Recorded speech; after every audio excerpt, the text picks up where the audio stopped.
Well, that was an entertaining event, and I could care less what people think that I said it was an entertaining event.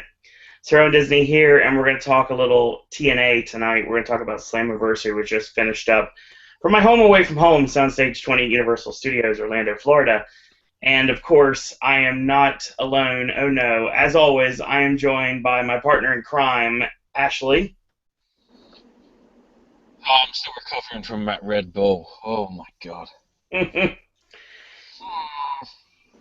And also joining us is Mr. Entertainment, who was supposed to be at the show tonight but had some issues, so he's going to break that down for you guys first.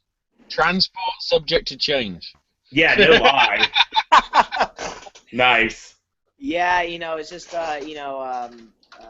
transportation issues is what caused the plans to fall through. Really kind of ridiculous. Not even to entirely get into it. Just who was going to pay who gas money, and it certainly wasn't going to be me because I'm saving money for Halloween Horror Nights. So. Yeah, priorities. Yeah, exactly. That's a priority. You bet. So Keep in mind, Aaron, tickets are still available for tomorrow night's Raw. Don't I know? I tweeted it out during SmackDown because they said on SmackDown they're still available.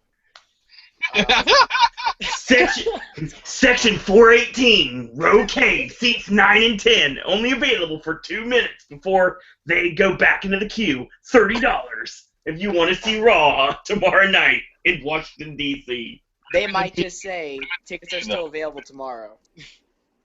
Oh, trust me. No, that's not a limited view.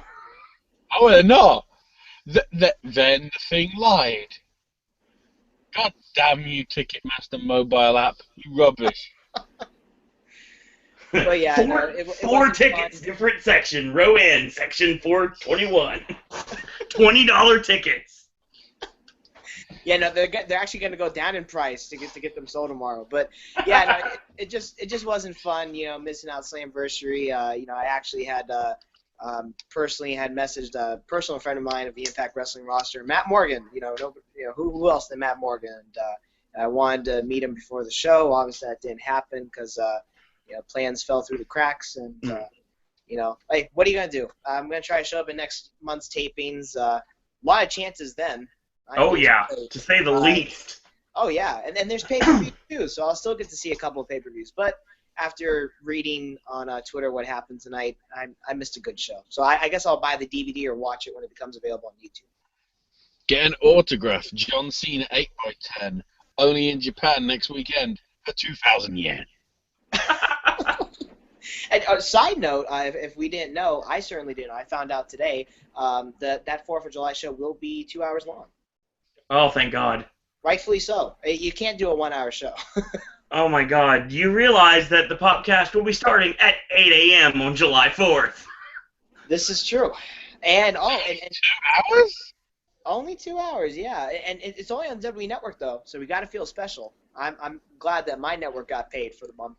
That same morning, believe it or not, at 6 in the morning on Pop TV is the debut of PPW, Paragon Pro Wrestling. Which is odd, because they're debuting an actual wrestling show on TV at 6 in the morning. Almost at the same time. So it's 30 minutes after the Japan show, but it's not going to be really a competition because nobody's going to know about PPW unless the word spreads. So ratings are going to be really bad for the first episode. They got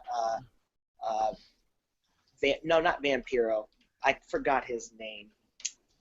Gangrel. And they also have Victoria on the roster, as well as some other people. So I'll be tuning in for that, but I'll be mostly watching the Japan thing. Yeah, Paragon Pro Wrestling out of Las Vegas. And it was pre-taped. It's not like it's live, too, so. Oh, God. Here we go again. I don't get the timing for that show. But, yeah, no, tonight's about Slammiversary. Let's get to it. They're going to, real quick, a quick programming note for Paragon Pro Wrestling. You can check out their next television taping. It's going to be July 7th at Sam's Town Hotel and Gambling Hall in Las Vegas. Tickets are still available. You can check out Gangrel, the Vampire Warrior, Jesse Sorensen, Wes Briscoe, the former Victoria, Lisa Marie Verone, and many more superstars of Paragon Pro Wrestling. Sounds like somewhat of a solid roster. I thought Jesse Sorensen retired. That's according to what I'm reading right now on ParagonProWrestling.com. He retired from Impact. I'm just looking tomorrow, and we might as well give people advance notice of this. For some reason, after Raw, they're putting on another episode of Swerved. But then straight after it, at like 1/2 roughly, they're doing a first look at the new second season of Monday Night Wars. That's true. That's Including true. a sit-down interview, Renee Young sit-down interviewing Triple H and Sting. Yeah. That is We will not. Ditch Swerved, for God's sake. Ditched bloody Swerved. Haven't seen it yet. I can't say anything. I seen it. I really didn't pay attention much to. Well, no, not really, because we were preparing for the podcast. But Yep. I really wasn't paying attention much to it even before we started the podcast. No. Actually, I watched it at work the other day during a break. So I just took my 30-minute break and watched Swerved. It was actually pretty funny if you like Jackass. Yeah, and I do like Jackass. I do too. I just didn't know what to think of the show afterwards. My issue is, do I want to see, a funny thing or whatever, or do I want to see two of the greats in this business talking down and sitting down and probably being frank in terms of, everything that went on? I'd say the latter. I love the Monday Night Wars, and I will watch that without a doubt. But right now, we're not talking WWE. We'll do that tomorrow. Yeah, but I just want to give people advance notice because, they'll probably advertise. They'll probably only advertise it once on Raw and then just forget about it. Yeah. So basically, the show starts off with the arrival of the participants in the King of the Mountain match to a soundstage that Aaron and I know very well. And, of course, the last bit of it was Jeff and Karen making their arrival to the building. There was a great video package highlighting the history of the company for the last 13 years. Oh, was that the? I'm sorry to cut you off. Was that the opening video package? Correct. Oh, cool. They have that on YouTube, so I can at least see that. And the pay-per-view announce team of Josh Matthews, the Pope, and Mike Tenay call the action tonight. I really wish they'd keep that three-man announce team for Impact. Which I like, because I tweeted to Mike Tenay yesterday. I said Slammiversary would not be complete without the Professor, and he retweeted my tweet, and rightfully so. And I'm very glad he was on the show. Like WrestleMania would not be the same without Howard Finkel. It's the same concept. Well, I thought you were going to say JR, but you're right. No, Howard Finkel's been at every WrestleMania. That's what I'm talking about. Yes. So we started off the show with a three-way dance for the X Division Championship. The newly crowned X Division Champion Tigre Uno taking on Manic and DJZ. DJZ sporting a new purple mohawk. And Manic's got some really sweet gear. So what you're trying to say is Tigre Uno didn't bother. Okay. The best way I can describe what Tigre Uno was wearing. Do you remember when the WCW figures that came out in the early '90s, not the Galoob figures, the ones that had like where you push a button and they would actually do something? Not the big ones, like the smaller ones that actually would fit with your action figure collection. Yeah. They had a giant figure, a Paul White figure, and that giant figure came with a mini version of Rey Mysterio. That's exactly what Tigre Uno looked like to me tonight. And given who he's trained by, that makes perfect sense. Yeah, thinking about it, yeah. He was trained by Senior, so that makes perfect sense to me. So, this match was really fast-paced, got the show started off right. I really enjoyed it. And Tigre Uno debuted a new finisher, which was hit 2 different times differently. It was supposed to be a corkscrew split-legged moonsault, but in essence it was basically like a corkscrew split-legged moonsault into a senton, and then the second time it was a corkscrew split-legged moonsault into a leg drop. But I think it was somewhat botched the second time, so we'll say it was into a senton. That'll work. Good fast-paced action started off the show. I enjoyed it for what it was, and a great way to kick off the show. X Division is basically what helped put TNA on the map in the beginning, so it's nice to see the X Division still got a chance to shine tonight. It's only fair. I will only mention the fact that there was I'm not trying to do a botch count tonight. I'm really not. But in the next match, Ashley knows what I'm going to say before I say it, because we've already discussed this. Yeah. The Gory Bomb was used earlier on in the match, and he drops Zima into the bottom turnbuckle, not the middle or the top. He dropped him in the bottom turnbuckle. It looked kind of awkward, and that led to the split leg corkscrew senton. So, I just saw a tweet from Eric Young, and he said, "Real world, if you watched Slammiversary 2015 and didn't like it, go fuck yourself." Yes. Wow. That's awesome. Eric Young just won the internet at 11:15 p.m. That's going to have to get taken down, because, you know... Well, you know, the Wrestling Mania, one of the dirt sheets had... Dixie in her own tweet just said, enough with the negativity. So the response is, go fuck yourself. From one of your contracted wrestlers, even if those contracts do exist, regardless of what the dirt sheets may say. I have to look that Either up. way, you know... But you know, the Wrestling, I just want to mention real quick, you know, the Wrestling Mania dirt sheet had, you know, retweeted and quoted that tweet basically and said, telling your fan base to go fuck themselves for having an opinion, that will go down well. Well, you know, he's just being real. You know, the first two words are real world, but yeah, you don't say that to your fans, but this is not really necessarily to the fans. These are to the haters that bring so much negativity that TNA has or going towards TNA. I mean, TNA can't just breathe positivity. At all, it seems. Seriously, it's down to the point now that it's the end thing to do to hate TNA. I understand they've made a lot of mistakes. They did. Every wrestling company makes mistakes.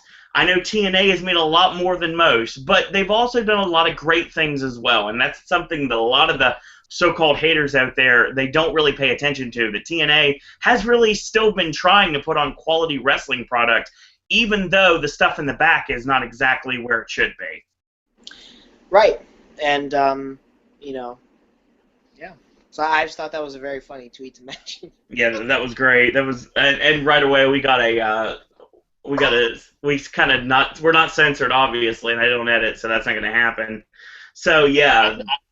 I'm just interested what it's like in the pop social media lounge area. It's very warm because the air conditioner hasn't kicked on in a bit, so... Oh, we have one? Oh, we got to get in one. It's nice and cold outside, so yeah. Well, chilly for me, at least. We had a nice little storm front come through. So, Robbie E is with Jeremy Borash in the back, and Robbie E has got rid of, like, the spiked-up hair. He's got his hair slicked back. He kind of looks like the Disco Inferno with his hair like that. You didn't bring up the important bit. Go ahead. Borash's speech, I guess you could call it. I'm leaving that to you to say that, because I know you seem to take to wanting to say something. It's just the intonations and the way he was saying it. It was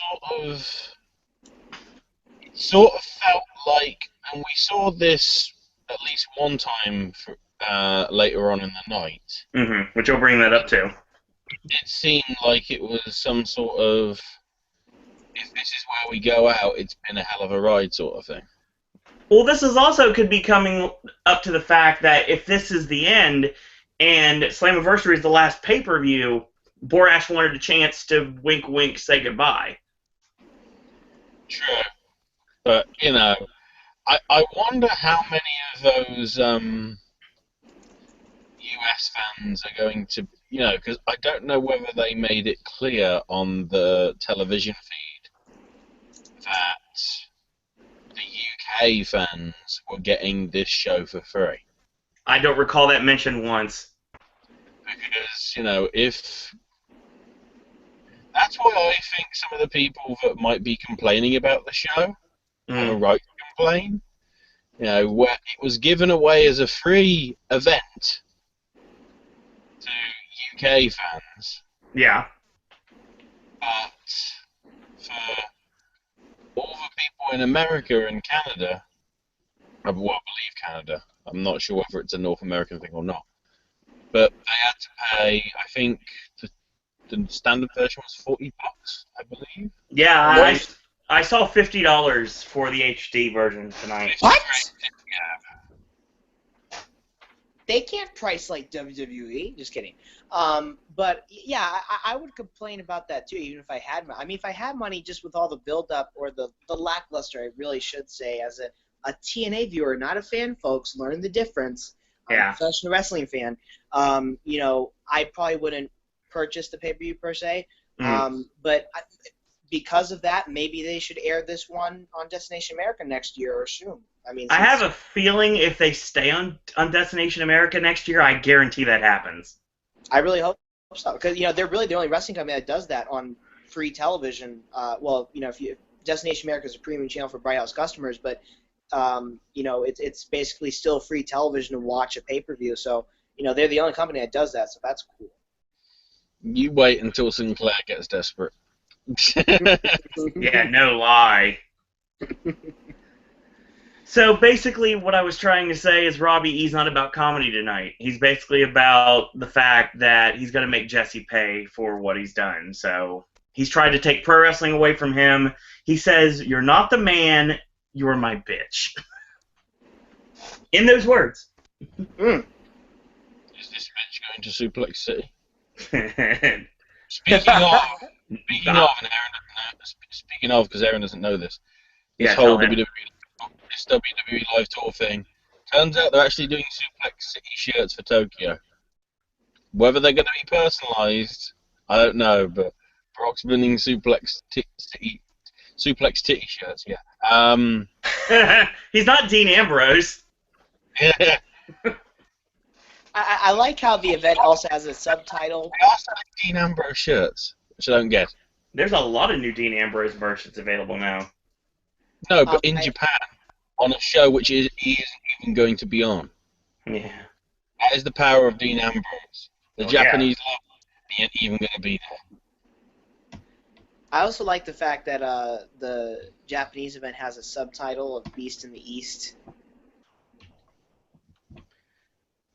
Yeah, I mean, I liked it better when it was Beast from the East, when it was Bam Bam Bigelow's tagline. His nickname back in the day. The reason why we're talking like this and keep bringing up WWE is because we don't want to talk about the... I can't even call it the next match because it started with the next segment. I already brought up the next segment, and now we're going to the match. No, I meant the actual segment before the match started. With Mr. Pectacular, or whatever the hell name he's going with now. Yeah, we'll get to that. Okay, so Jesse comes out. He's referred to as Jesse the Man Godders. He's got like old school like WCW style music from the 90s, or like a knockoff of Rusev's theme, depending on who you're looking at. Even Regal version too. Yeah, it's like Rusev and Regal's theme music had a child, and that's what it is. He's like wearing a robe, a grandiose robe. He's got fur on the top of it. He gets on the mic and he turns into Eric Cartman. Because he's like, seriously, you guys, seriously. Look at me. It's not starting now anymore. It's seriously, guys. Seriously, guys. I am Mr. Spectacular. I am strong. And you will expect my avatar. You'll expect my gorilla press. And my one-arm buckle bomb. Yeah, Jesse Goddard just doesn't do it for me. I think I like how Robbie as a baby face is kind of awkward at the moment. I think it works. I.e. Zack Ryder. I think it works. He's not doing the Jersey Shore shtick anymore, though. Well, nobody is, because, he's not, yeah. hashtag not relevant anymore. Oh. Even Ryder's not doing it anymore. So they fight. You know it, bitches. So they fight. And Stuff happens. yeah. and I'm gonna you remember how I always say you never powerbomb Billy Kidman? Because obviously you're gonna get face bustered, because that's what happens. Jesse, do not try to do a powerbomb ever again, please. He almost dropped Robbie E on his head twice. It looked horrible. One thing I will give Jesse props on is he's using like the elbow face washes as he's going for the cover, so that's nicely done. I've got to find something to talk about positive about Jesse's performance. Jesse can't powerbomb. The rest of it was blah. Jesse can't powerbomb at all. So he finally does get a powerbomb off, but it doesn't really work out very well. He usually does this one-armed buckle bomb, but he can't do it to Robbie E, so he does it just like a regular buckle bomb. And they do a double down off a double clothesline, and like I said in my notes, I wrote Jesse shouldn't try power bombs ever. He goes for the Adonis crab. Robbie gets to the ropes. He goes for the gorilla press, and it gets countered into a really awkward reverse DDT for a 3 count. So, yeah, it was okay. I mean, for the fact this was the battle of the bromans, I understand like starting the match out before the bell sounds, the fight in the aisleway. That happened a lot tonight. But when it all is all said and done, it didn't have enough fire behind it. It really didn't. Like Robbie in this promo saying, there's no more comedy tonight. Like, I'm gonna get my revenge, and it just felt like a regular wrestling match. Oh, okay. So basically, they just really didn't like deliver in building this match, like like all the other matches in the card. That there's a couple of matches that had a solid build up, but this one was like they delivered a build up. Well, yeah, and the thing is, they delivered a good wrestling match, but not for something that has like, you screwed me and my friend, so now I'm gonna get revenge on you. Yeah, like. Wow, for someone that just tuned in right now, God knows what they think we're talking about. Okay, Jeremy Borash is in the back with Matt Hardy, and Matt basically says he's going to become King of the Mountain. I mentioned you off camera, Ashley. I really like the fact that they seem like they're going to push Matt Hardy.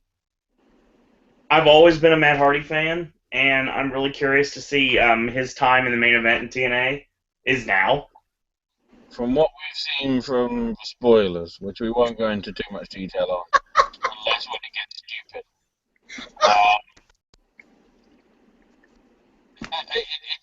It's refreshing to see that, it is coming, and they sort of did start the groundwork on it tonight with the angle that they did. Correct. Oh, that's how we use the word angle. Yeah, exactly. Apparently, TNA wants to break the record for like I don't know, like how parents do it, like the cussing jar. Oh God! Because EC3 just said, "Finally, motherfucker!" Hashtag EC3. Awesome. And this is PR disaster number 72. Dear God. And the Wrestling Mania again. The other one of the many dirt sheets said, "What's with all the cussing from TNA all of a sudden?" I think this is great. Now I understand why WWE doesn't have the talent very often write their own Twitter messages. Otherwise, it'll just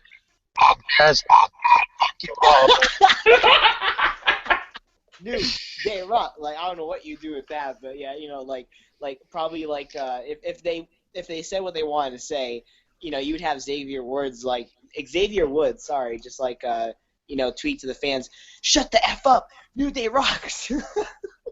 No, it would be the F. It wouldn't be the other word, obviously. It'd just be the F, so. Oh yeah, no, I know that. I just said the F because I feel like we've already said it enough on the podcast tonight. But We've broken our I we've gotta read broken these our tweets. we've broken our F word quotient. And Eric Young responds saying having an opinion is being a douche, then get off Twitter, Twitter douche. Twitter douche. What? Get off Twitter, douche. Oh my God. Eric Young's punctuation's not quite there right now, but So all those people this week that went on Twitter to proclaim their love for the U.S. Senate, finally backing for same-sex marriage, douches from the company that had a rainbow thing at the back of their screen for their show. Oh, Eric Young is like, he's in full force now. Okay, he just tweeted back 6 minutes ago from the Wrestling Mania, and he said, "Read what I said, idiot." So he even responded to the tweet, the quoted tweet that WrestleMania said that, telling your fan base to go F themselves is not, is not having an opinion does not go down well. So, wow. Well, see, I mean, here's the thing. I think, here's a company that every event that they have, every taping that airs, and even a pay-per-view airs now, no matter how many pay-per-views they have, because we know all the one-night-only pay-per-views are pre-taped, which I would love to know how good those do. But nonetheless, the wrestlers thank each other, they thank the crew, they thank the fans for supporting, and I think there's a lot of, devotion or loyalty to TNA internally. That's what I think. absolutely. And rightfully so. So I think this is a night where TNA really does feel they delivered a great show. I didn't see it, but I saw a lot of great comments instead of negativity. But I did see a lot of negativity still on Twitter, and I think TNA wrestlers and Dixie Carter and some executives have had enough, and now they're responding to the haters, which is not professional to do, but you got to shut them up one way or another. But they're not going to go away. Well, the thing is, honestly, when it comes down to it, you and I have both been to the Impact Zone, and it's many different variants. Yeah. And when it's all said and done, back in the day, when TNA first started doing shows at Universal, they had a very, very hardcore fan base. Yeah, absolutely. They were at every Impact taping, without a doubt. Yep. And then when they left Universal, they lost a little bit of that fan base. And when they actually came back after months and they did that short run of tapings, it wasn't as packed as it was, and it was a completely different group that was around because a lot of people had moved on. Right, and I think it was like half of the regulars were gone, if I'm not mistaken. You are correct. I know a handful of them personally, and then they left again. Then Yep. they went to New York, and then they went to all these other places to film. UK is a yearly thing, but now when they come back, I really think it's just like such a small percentage, like maybe not even a handful of TNA regulars there, and it's mostly made up of tourists. And no disrespect to tourists, they have no idea what's going on.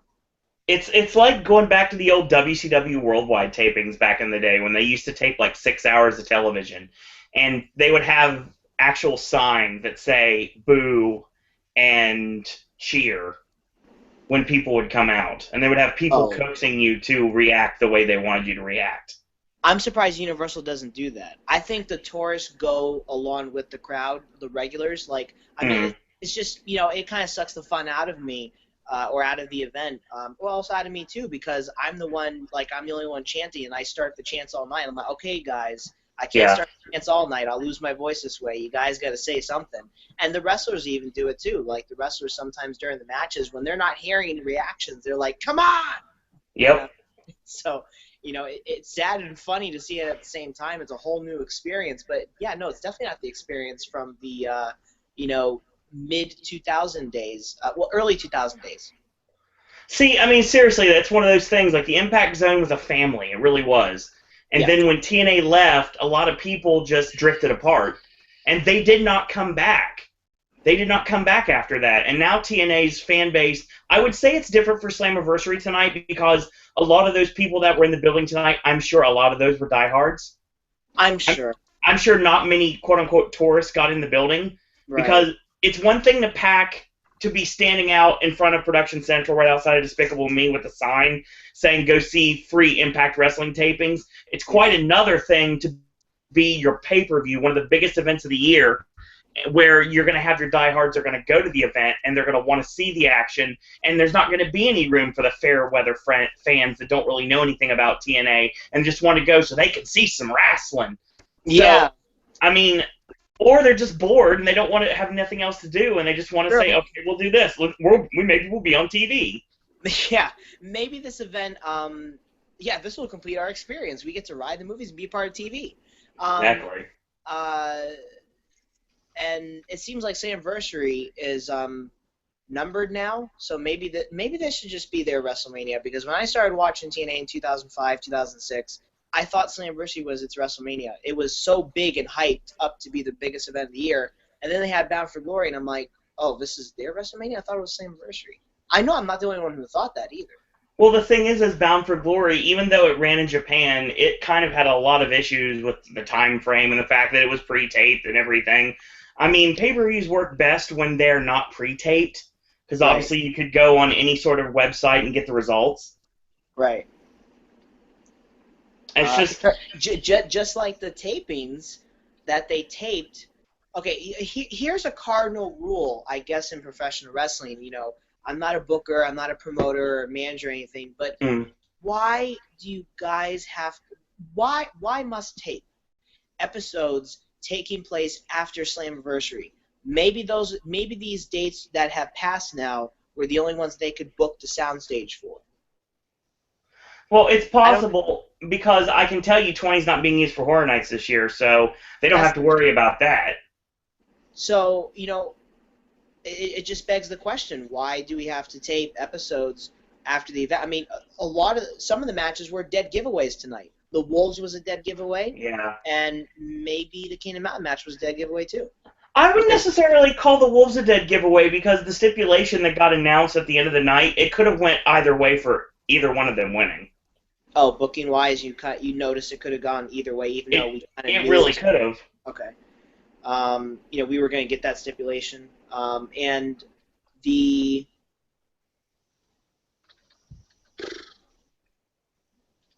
I don't know. It's just kind of confusing, you know, the way they've taped episodes after the pay-per-view, because you have Taryn Terrell walk out the Knockouts Championship tonight, and we're supposed to think that she's the Knockouts Champion, but not this week. Or maybe next week. I think it's next week when Brooke wins it. Well, the thing is, spoiler alert. Yeah, spoiler alert. Sorry. I would say right now, here's the thing. I tried, because I have to do the live Impact, well, not live, but I have to, well, they're a week in advance, but still. I don't watch Impact until it's actually aired already. That's how it is.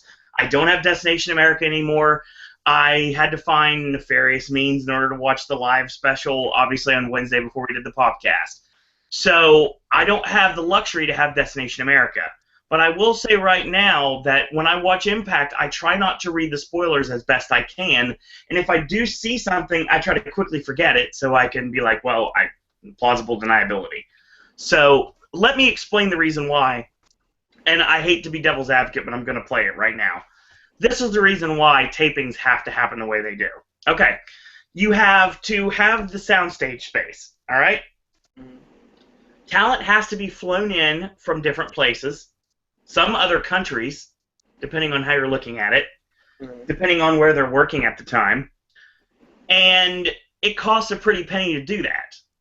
Why would you bring in someone for a weekend and just film 2 shows if you could do like 4 or 5 and get a whole time out of it, which gets a lot of product? The only problem is now everybody knows what's going to happen on your shows, and they can judge whether by that if they want to watch or not. That's a problem with not going live every week.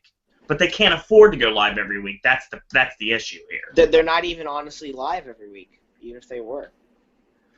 They could be, but I mean, I'll tell you right now, if TNA ran in the UK, New York, and Orlando exclusively, yes, I think TNA would be a lot better off than they are right now. And I'll tell you right now, if it does happen, and I'm not going to be on the bandwagon that TNA is going down anytime soon. It's not. They're just having some serious issues that's making people think that they're not going to be able to kick out.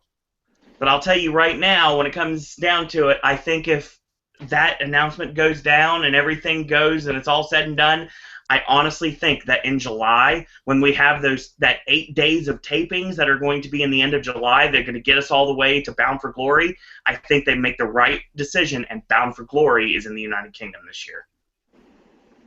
Yeah, because they haven't. Where it belongs. Yeah, where it belongs. Yeah. Ashley, thoughts? The final fit. Well, that would be nice, but I just wanted to get back to the Eric Young comment stuff. Okay, go ahead. EC3. I don't think it's the right approach to take, the old phrase, sticks and stones. I'm adapting it. Basically, from what you're saying, the approach that they're taking now is sticks and stones may break my bones, but words will make me say fuck you. Pretty much, yeah. I don't think that's the right approach. It's just, It may not be the right approach. I mean, I just honestly think, they see hate comments. Some of these fans do, put hate comments in their Twitter accounts, and they don't even follow that person, and they have nothing else better to do than that. So I guess it's just a matter of them, sick and tired of it, and now they're talking back to them. They're firing back. Well, the thing is, it's not professional by any means whatsoever. But I'll tell you right now, this is not about being professional anymore. This is about the fact that I'm mad as hell and I'm not taking it from you guys any longer. It's got to be professional. Not that anymore. Thanks, Vince.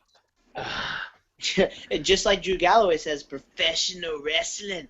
That'd be professional. So I agree with that. I guess I'm torn. I'm 50-50. 150 is it's not professional, and the other 50 is that they couldn't take it anymore. Hell, I probably wouldn't be professional either, and I would say something too. I've seen it for weeks. I see both sides of the argument, to be honest. Right.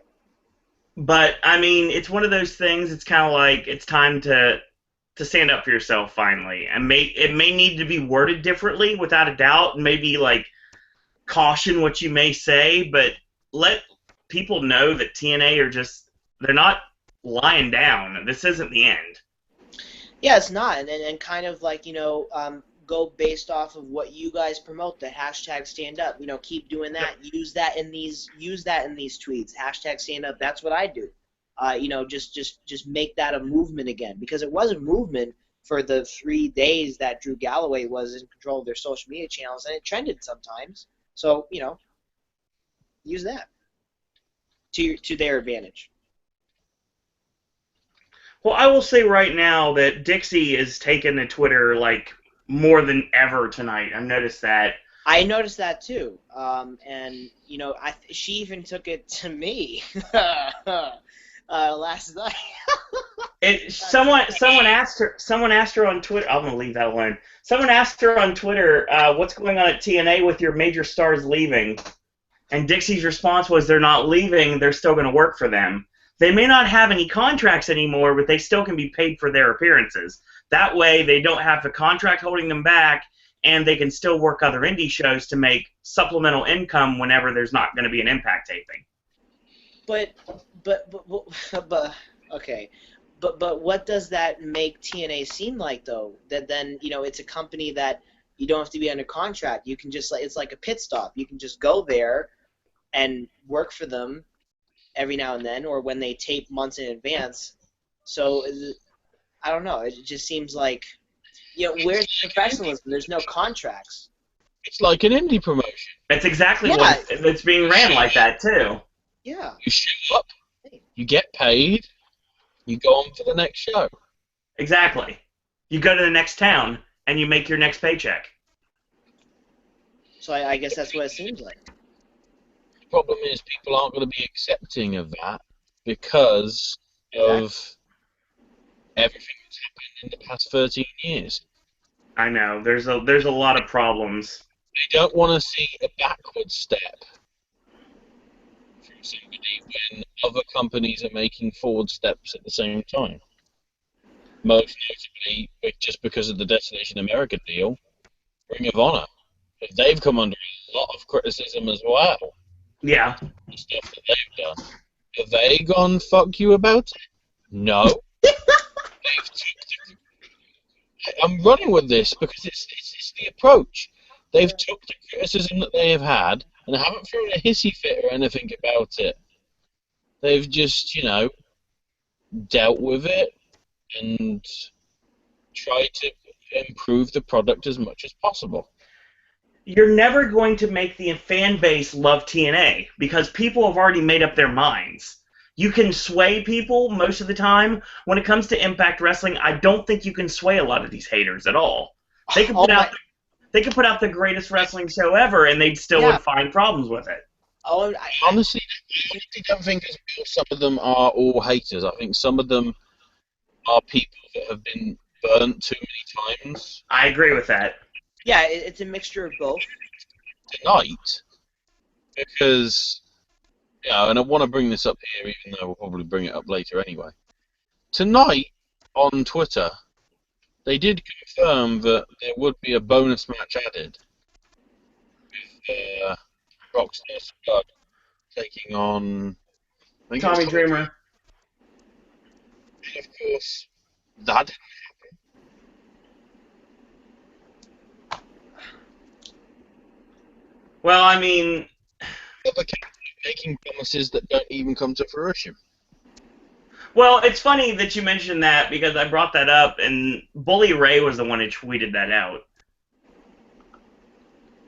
So, I mean, you put two and two together. That may have been like a rib. You never know. Bully Ray is absolutely the next person to address these haters and just definitely use the F word. Oh, trust me, he will. But I mean, he doesn't have authority quite yet, so we won't get to that until it happens, if it does. Now, I honestly think, he'd still swear, but he wouldn't actually just blatantly put F-U-C-K. He'd put F***K. Right, and that's what I do anytime I want to use it. He's still venting his opinions, but he's censoring himself.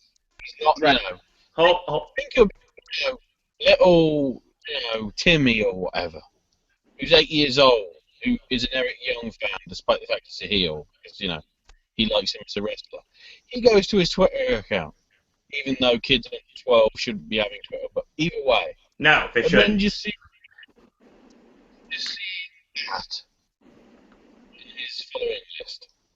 I think the other problem is, and I know we got somewhat a full show to still talk about, but just to obviously this won't be laid to rest with the haters ever. But I think the other thing to say is they also critique too much. Like a lot of these dirt sheets, it's almost impossible to follow their play-by-play coverage. Like tonight, every other tweet was this: I'm laughing so hard, audio issues. That was a sick match. Oh, this is a great match. Audio issues again. What the hell is happening? Can you just sit and enjoy the event no matter what's happening? It's live television for one. Some people can't.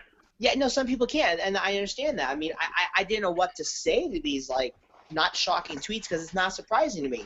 But also they were saying stuff like revenge of the production crew because they didn't get paid this month, so they want to purposely make problems for the event. You can't assume. And I said to one Pro Wrestling Mag, and I'm not afraid to call these out, Pro Wrestling Mag, I said assume away because you're only going to make yourself look like an ass. And real quick, before we go any further, because we need to squash this before we go on to this all night, Eric Young just apologized on Twitter. There we go. He said, if you watched #Slammiversary 2015, thank you so much. Sometimes I get fired up at idiots. A great night for wrestling, and that's the end of it. See, he did the honorable thing. Say That was smart to do there. Yeah, no, it was smart to do. It's not really an apology. It's just, it's just like you said. It's just like squashing it. But I mean, you gotta look at it both ways, and we do. We're all pretty mutual on that, I think. It's just, you can't. sometimes when you sit back and see it all the time, and I'm pretty sure Eric Young doesn't get enough credit like he should. He's a great. No, I've always said that Eric Young did not get enough credit. Now he Yeah. has a world title reigns under his belt now, so Right, and kudos to them finally pushing him. Right, and he's a great heel. He's one of the best heels right now. One of the best heels left in the company. This is my old spoilers for this pay-per-view, but I did not hate pretty much anything on this pay-per-view, apart from the Robbie E. Jesse Goddard match. And it wasn't. I'm being honest. I'm being fruitful. It was an enjoyable show. It's just that match really didn't connect. Plus, the Cartman thing. It's just you brought up, Owen. Once you hear it, you can't unhear it, right? Yeah, exactly. But, it's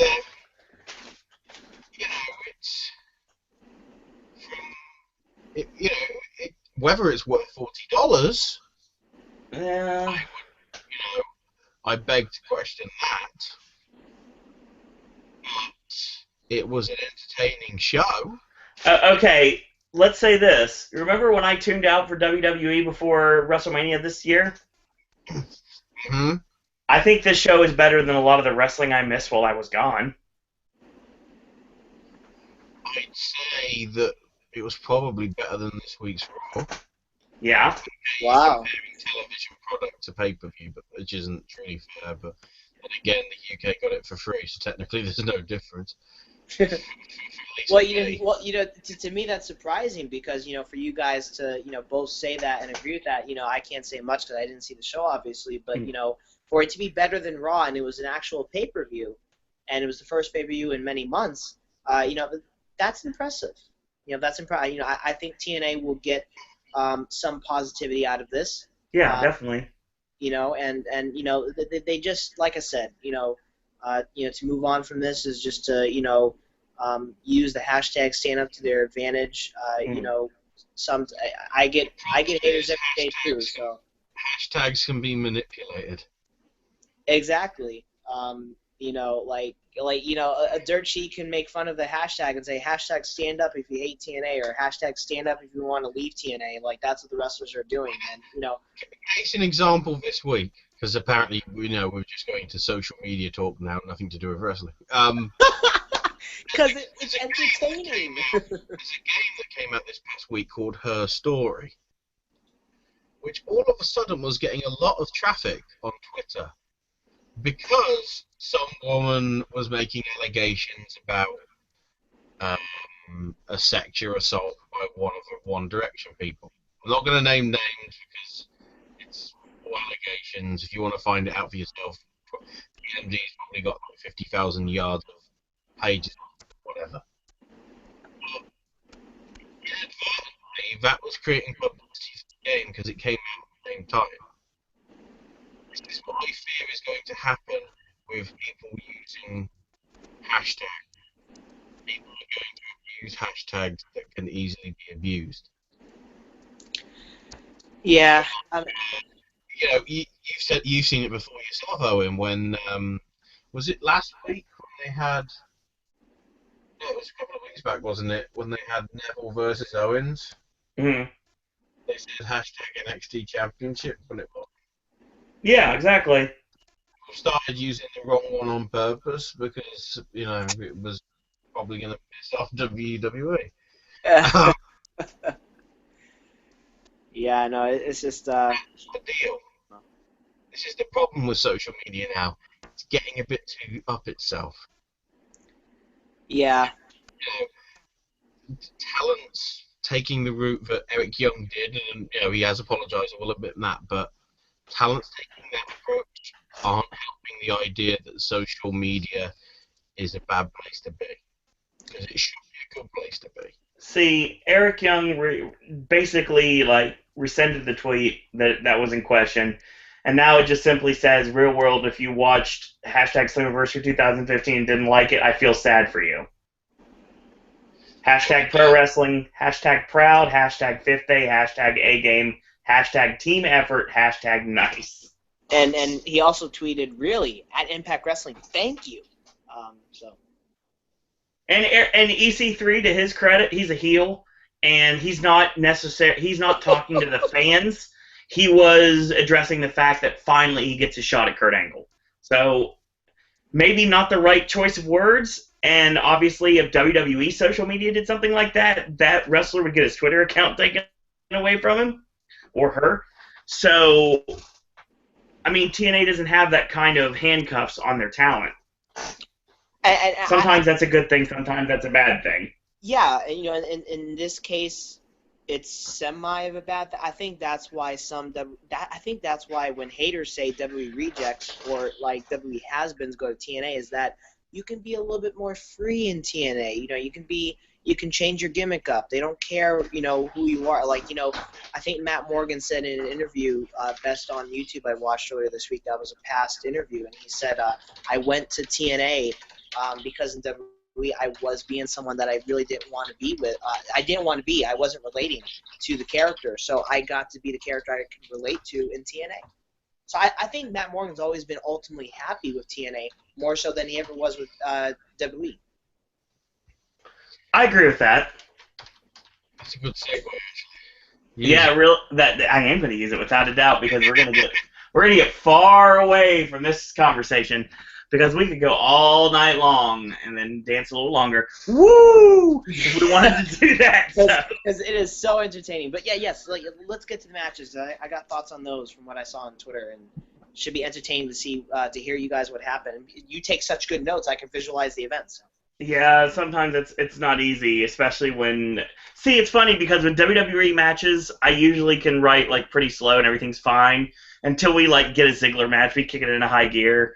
But when we have matches like the next match I'm going to talk about after the one we're about to talk about, that goes a little bit harder to do, but it can be done, and it's just a little bit different. So we'll get to that in a minute.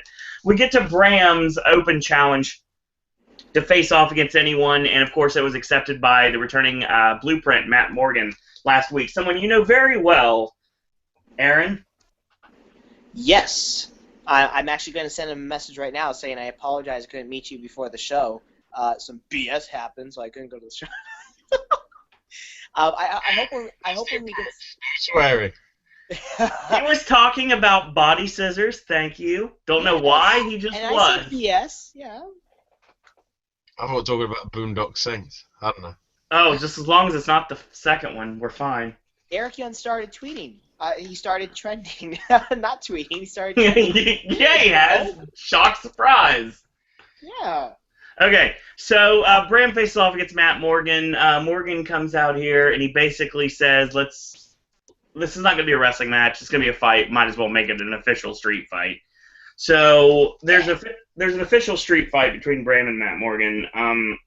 Say what you want about that being the fact to cover up Morgan's ring rust, but, I mean, it is what it is. It was an entertaining fight for what it was. Pope on commentary obviously got referenced the days that he spent in OVW with Matt Morgan, so that was mentioned by Josh Matthews. I thought that was... We didn't mention the gem reference from the first match. Yeah, I kind of glossed over it, but you can if you'd like. Yeah, when you've got your commentators talking about their own alter egos in other companies, and the bloke that used to be at the other company then towing the company line, bit ironic. I agree with that.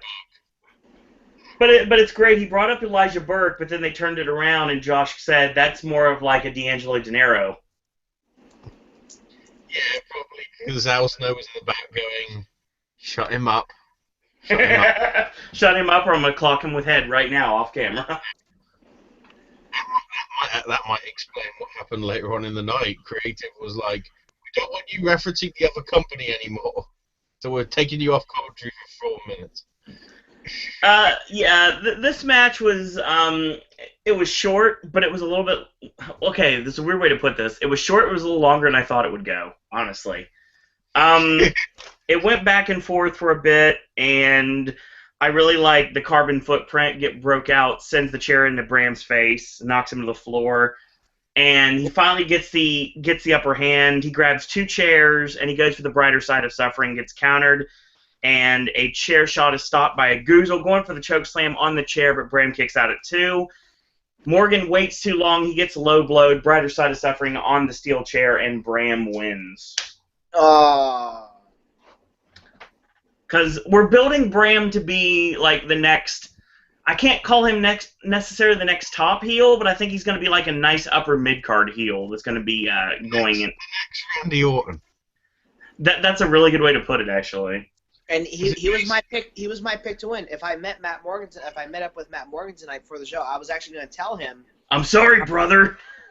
Yeah, no, I'm he's probably gonna be like, bro, you haven't seen me in months. You tell me you're gonna think I'm gonna lose? Come on, bro. But I probably would have told him, I said, well, no, I'm looking from a booking perspective. You came in after 2 years, rightfully so, because you were taking care of your newborn baby. But Bram has been being built as this top heel, and I think he's gonna be top heel in the company. And rightfully so. I think tonight was a very big match for him, facing someone like Matt Morgan. Don't care what anybody says. You know what's something interesting about you saying he could be top heel in the company? I think with the reaction tonight, mixed with a lot of the reaction online and with the fan base, I think there's a really good chance that we're going to see a babyface run for EC3. Oh, yeah. Well, yeah, from the spoilers I read, yeah.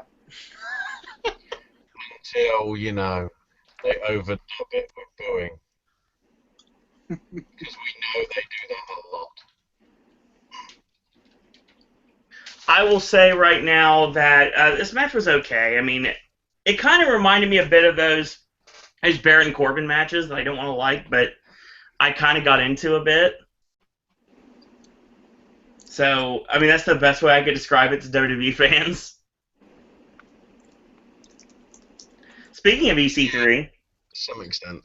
Oh, here we go. EC3 and Tyrus are in the back with JB. He says he looks like a champion, and he will become the champion this Wednesday. And don't worry about Kurt Angle. And Tyrus says, I'll worry about Ken Bobby. And JB shuts him up and calls him, it's Lashley. And Tyrus pretty much grabs him by the hair. He's like, it's real hair.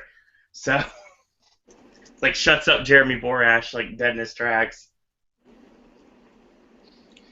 Yeah, I won't worry about Angle, since apparently, you wrestling him over the last year or so has given him cancer. It's a really great angle. I don't even know what to say about that one, to be honest. Yeah, I think that is the correct response, and it should just be a rhetorical question. Yeah, there's nothing really I can... Some creative writer should sit down in a corner and think what they're doing. But one thing I will say about that whole situation, other than anything more, is the fact that when it all boils down to it, it sounds like it's something that is going to lead to a faster recovery time than we anticipated, so... What I fear now is some wrestler, high-profile wrestler, is going to pass away due to cancer that week. Mm. So all of a sudden, that segment is going to have to be heavily edited. Otherwise, that's going to be in so much bad taste. I don't think it will happen, but if it does, it's more ammunition that they didn't try and do a plan B just in case the terrible thing did happen. Yeah, I can see where you're coming from. Look at the plan B that they had for Muhammad Hassan following the terrorist attacks in 2005. That gimmick was amazing. I really wish they could have went furthermore with it. I love that gimmick. I won't even lie about that. Oh, whose gimmick? Muhammad Hassan. I love that gimmick. What company did he work for? The WWE. Oh, yes, the name's coming back to me now. Yeah, if you remember, they responded by having Undertaker basically give him a last ride and was never seen again. I think I remember their feud. I just don't remember vaguely, or how it ended. Yeah. Either way, let's get to let's get off the negative Nancy's because one of the matches was not that good. We're actually going to get to the next match, and I'm really excited about talking about this. It is Austin Aries against Davey Richards. The winner of this match determined what the stipulation of match 5 on Wednesday's bell-to-bell final bout to determine the final TNA World Tag Team Champions. Don't take it that way. I mean, they're finally going to determine who the champions are. And this match was really good. I'm sure a lot of Ring of Honor fans watching this match will be like, I've seen this before. I've seen it better before. But honestly, I really liked this. I liked the flow of the match. I thought it worked really well. I liked a lot of the spots in the match. It went off really well. I like the creeping death, which ducked into the shin breaker, into like the backdrop driver style, like teardrop suplex, and then right into the last chancery. I like that sequence. I thought that worked really well. I mean, it was a really good match for what it was. I definitely enjoyed it. Yeah, this was the first real match that felt like this pay-per-view. Yeah, this felt like a real main event. Be willing to put money on. Oh yeah, without a doubt. I mean, money on sounds like betting. Please don't bet on pro wrestling. Oh God. There we are. All right. Pardon me here. My notes went bye-bye. That was fun. Okay. My notes went bye-bye. Yeah, basically, I like this. He went for the brainbuster, knee strikes out of it, rolling elbow, and Davey with the spinning back kick, and he knocked him back into the running forearm into the corner. He went for the brainbuster again, countered into the Falcon Arrow, got a near fall. They traded forearms. Aries rips the elbow pad off and starts with, like, unprotected forearm shots. That was nice. Davey hit a pop-up kick by himself. He channeled his inner Sami Zayn, which he hit the Generico combo of the running Yakuza kick in the corner into the exploder suplex.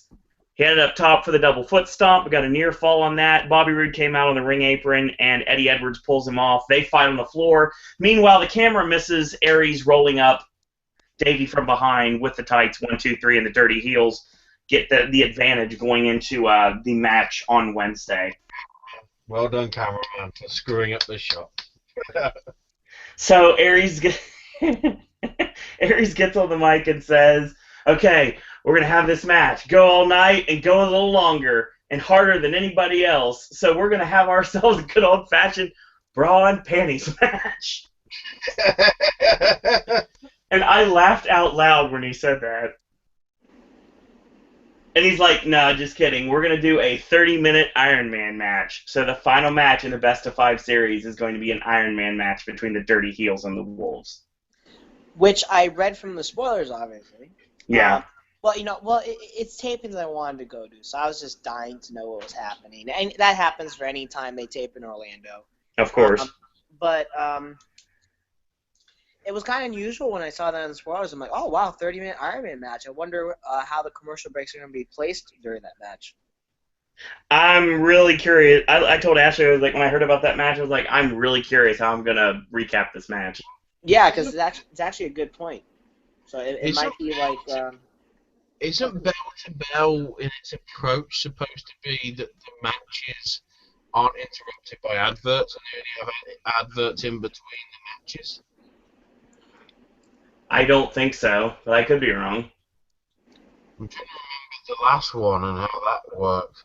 I mean, we've got 4 big matches that are set up, that are announced matches that are going to be on Bell to Bell on Wednesday, and we'll talk about that at the end of the podcast. JB's in the back with Eric Young. He says he's willing to do whatever it takes, and he runs down the laundry list and notices that he's held every championship in TNA with the exception of the new King of the Mountain championship. Which, okay, fine. I'll give the internet what they want to hear and say, technically he has, because it's an old championship that has been revamped. Technically he hasn't, because there hasn't been any King of the Mountain champions, because The belt doesn't exist until the match is won. No, technically the championship itself, not the title of the championship, has already been held by him before. When it was called something else. That's what I'm referring to, and I don't want to be the one to bring that up, but it's true. Right, the Knockouts tag team titles, yeah. Yeah, he has been a Knockouts tag team champion. Oh my God, the feud with the storyline with ODB. Oh yes. Without going too much into this, can I please read what Eric tweeted? Yes, absolutely, you can. It has that type of language. Do you want me to censor it? No, might as well not. People are here now, so. Yeah, we have.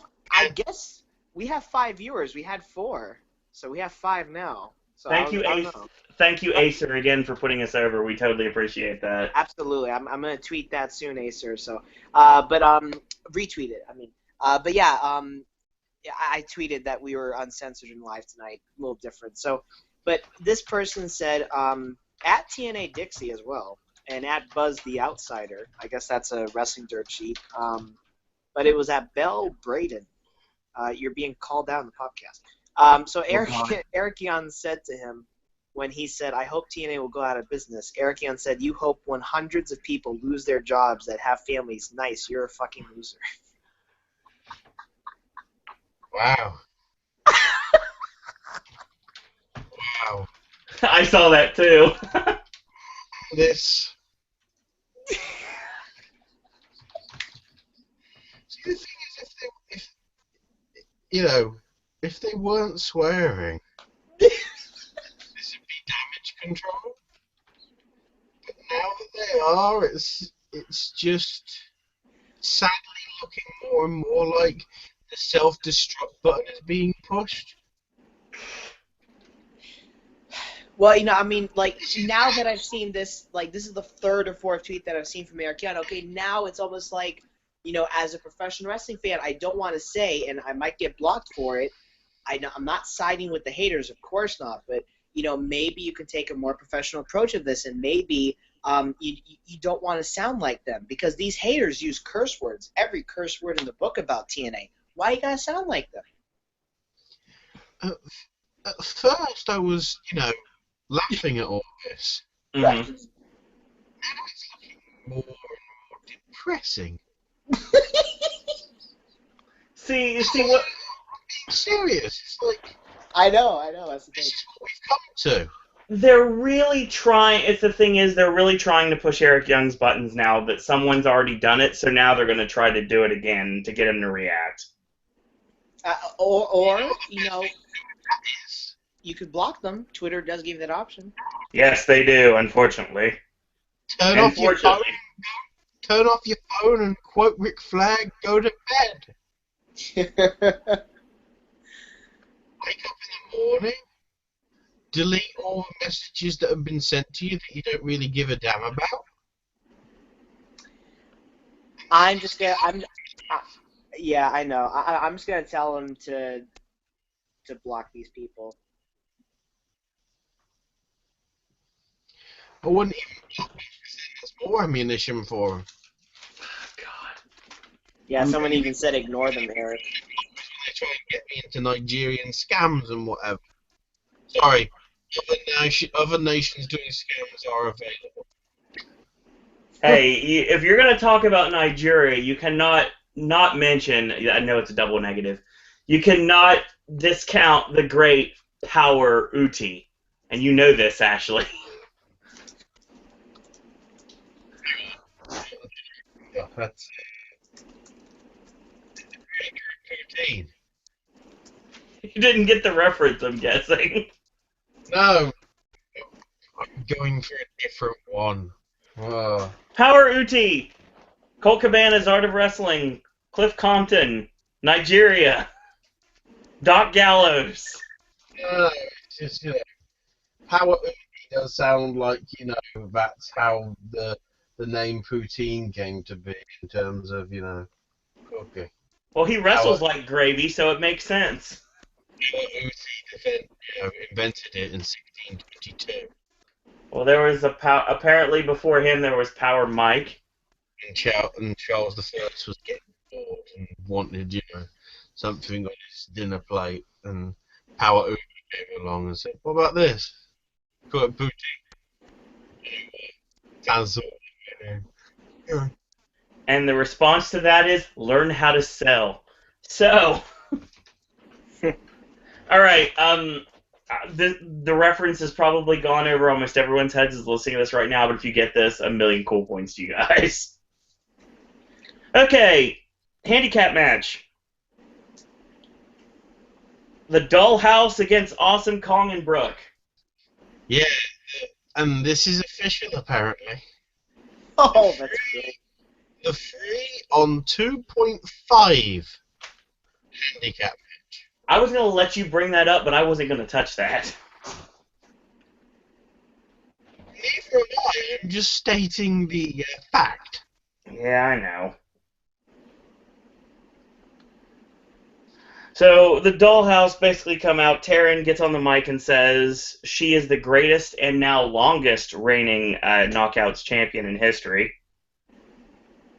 And she's the belt longer than her, but I've checked record books and I'm wrong. Yes. When you look like us and fight like us, you learn this is our house, the Dollhouse, and playtime's over. You said that. You said that on purpose like that, didn't you, you bastard? So, basically, midway through the match, the Dollhouse gets sandwiched in the corner, and Brooke with the splash, and Kong with the avalanche, and that's pretty much where we go from there. Nice hanging vertical suplex on Brooke by Jade. I like that. That was nice. She locks Brooke in an arm trap bear hug, which is basically like a hammerlock bear hug. I thought that was really unique. Basically, it's an all hail me in moment. Yeah, exactly. Apparently, the top rope Billy Kidman facebuster is called the Butterface Maker now. Okay. So Kong chokeslams Marty Bell, and Brooke ends up hitting the top rope Butterface Maker, which is basically a sit-out facebuster or an X Factor or Bella Factor, depending on who's calling your match. Usually me. And gets the 3 count on Jade. So Awesome Kong and Brooke win, and now Taryn has to go into bell to bell on Wednesday to face both Brooke and Kong in a 3-way dance with her championship on the line. Yeah, I think we need to address the promo at the start by Taryn Terrell. Go ahead. Which was urging Roman Reigns territory.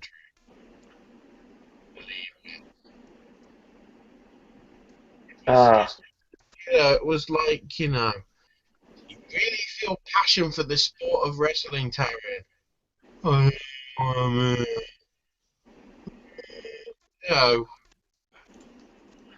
I don't know, Ashley. Every time I listen to Roman Reigns talk, I want to listen to Styx. Because that is Mr. Roboto, after all. And I don't want to face you at Battlegrounds. Battlegrounds? What is it, coffee? It was just, I think we're the only ones that caught that, because I didn't see anybody mention that on social media. At least he didn't call it Summerfest. Thank you, Jeremy Piven. That was way off. When he said that, whoa. Still available. I am continuously looking. Tickets are still available for Raw tomorrow night in Washington, D.C., our nation's capital. Okay, speaking of the wink-wink, saying goodbye type deals that's been going on, and we'll talk about that as we progress. JB's in the back with Magnus. He calls the TNA the little company with big dreams. Say what you want about us. For 6 years, this place has been my home, and I'm proud of it. You went personal on me, and I don't hate you even though I should. I love my family, and the devil can't catch me tonight. He's already inside. At the start, he also said, us to fight in TNA one last time. That's right. And that's why he blocked me on Twitter, and I never said a bad thing to him. Oh, okay, he just blocked me on Twitter randomly one day. But anyways, Does he block people with names that have 5 letters in them? I don't know. I I get it. Yes! I get it. I know. Ashley definitely gets what I said by that. only a select few people will get that, and then What is it about my username, the Mr. ENT? Because that's 5 letters. Nope. Oh, okay. Okay, never mind. Well, I'm happy. explain it. This will be a Carmen Sandiego moment. It'll just be, yeah, that'd be. Comedy for one is still comedy, and if you're listening to this podcast right now, I hope you appreciated that, because that was for you. But I hope it's in America for the next week. but That's I read true. on Twitter that Magnus I read on Twitter that Magnus gave a terrific promo, so I'm assuming that was the backstage interview segment. And also backtracking a little bit, because I saw this earlier, like maybe in the 8 o'clock hour. Pro Wrestling Mag said Jeremy Borash, was that his goodbye? Was there anything that Jeremy Borash said that signified a goodbye from the company tonight? It's just when he first Ashley caught this. He just seemed a lot more solemn, and it seemed a lot more like downtrodden. Like this may be the last time you're going to see Borash on pay-per-view, because this may be the last TNA pay-per-view. Oh, so he was making it like he was joking around? No. Ashley was the one that caught this.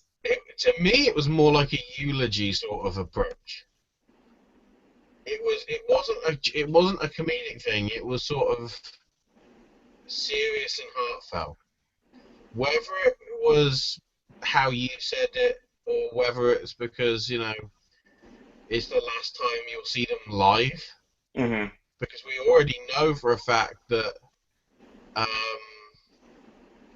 tapings that have happened already go beyond the date of the next set of tapings. Correct. And because of the uncertainty of whether anything's going to happen in September with all the rumours that have happened, I don't think he wants to count, the chickens in the basket until they've hatched. So he was just being upfront and honest, like Magnus was. Yep. Everybody pretty much knew that this was Storm's last stand in TNA. Well, then, do haters have any sympathy then? Or do they get some type of sick pleasure out of those promos? A little column A, a little column B, depending on what the level of hate they have is. Exactly. I'd say more heart for people that have, done pretty good in this business. Yeah. Which, Magnus has been not bad, I'd say. Yeah. Certainly got better. Yeah, he got a lot better. Somebody like Storm, that, and I'll be honest here, got absolutely crapped on when he only had that belt for a day. Mm-hmm. Because he won it at the pay-per-view and then dropped it at the live Impact the next night, I think. Basically, yeah. Yeah, and, TV taping, so it aired the following week or whatever. I can't remember, but either way, James Storm is only considered a transitional champion in that company. And that should never be the case, honestly. And he was one of the best heels. I've always thought the top heels of the company were, at one point when they were still in the company, Bully Ray. Yes. James Storm. Yep. Not in the company now. EC3 still in the company, and Eric Young still in the company. Bobby Roode too. Bobby Roode's a great heel as well. Yes. Sometimes. I don't know. Some reason I left him off the list. Well, yeah, he was a great heel. I guess when I was still watching like a couple years back when he won a few years back when he won the championship and he held it for a long time. No, that was 2 years ago. I'm confused myself. That was last year or 2 years ago because he was still on that streak and then Bobby Lashley took it. Yeah, I've always been a big Bobby Roode supporter though. Yeah. Well, he's one of those guys, just like James Storm's been with them since day one. So, for someone like James Storm to leave, he's been there since day one. You know, for the haters to say, oh, well, the company's pretty much over anyway. So people that have worked with the company since day one is leaving. Like I don't know. I'll never understand these haters, and I don't think we ever will. And that's what it makes it for an interesting conversation. That's all you can say. Last week on the podcast, when we did the live Impact podcast on Wednesday, I said that James Storm was going to go down with the ship. And even if he doesn't have an ironclad contract to the company, I still think that James Storm is going to go down with the ship. You don't have to have an actual contract with TNA in order to still be there till the end. Mm-hmm.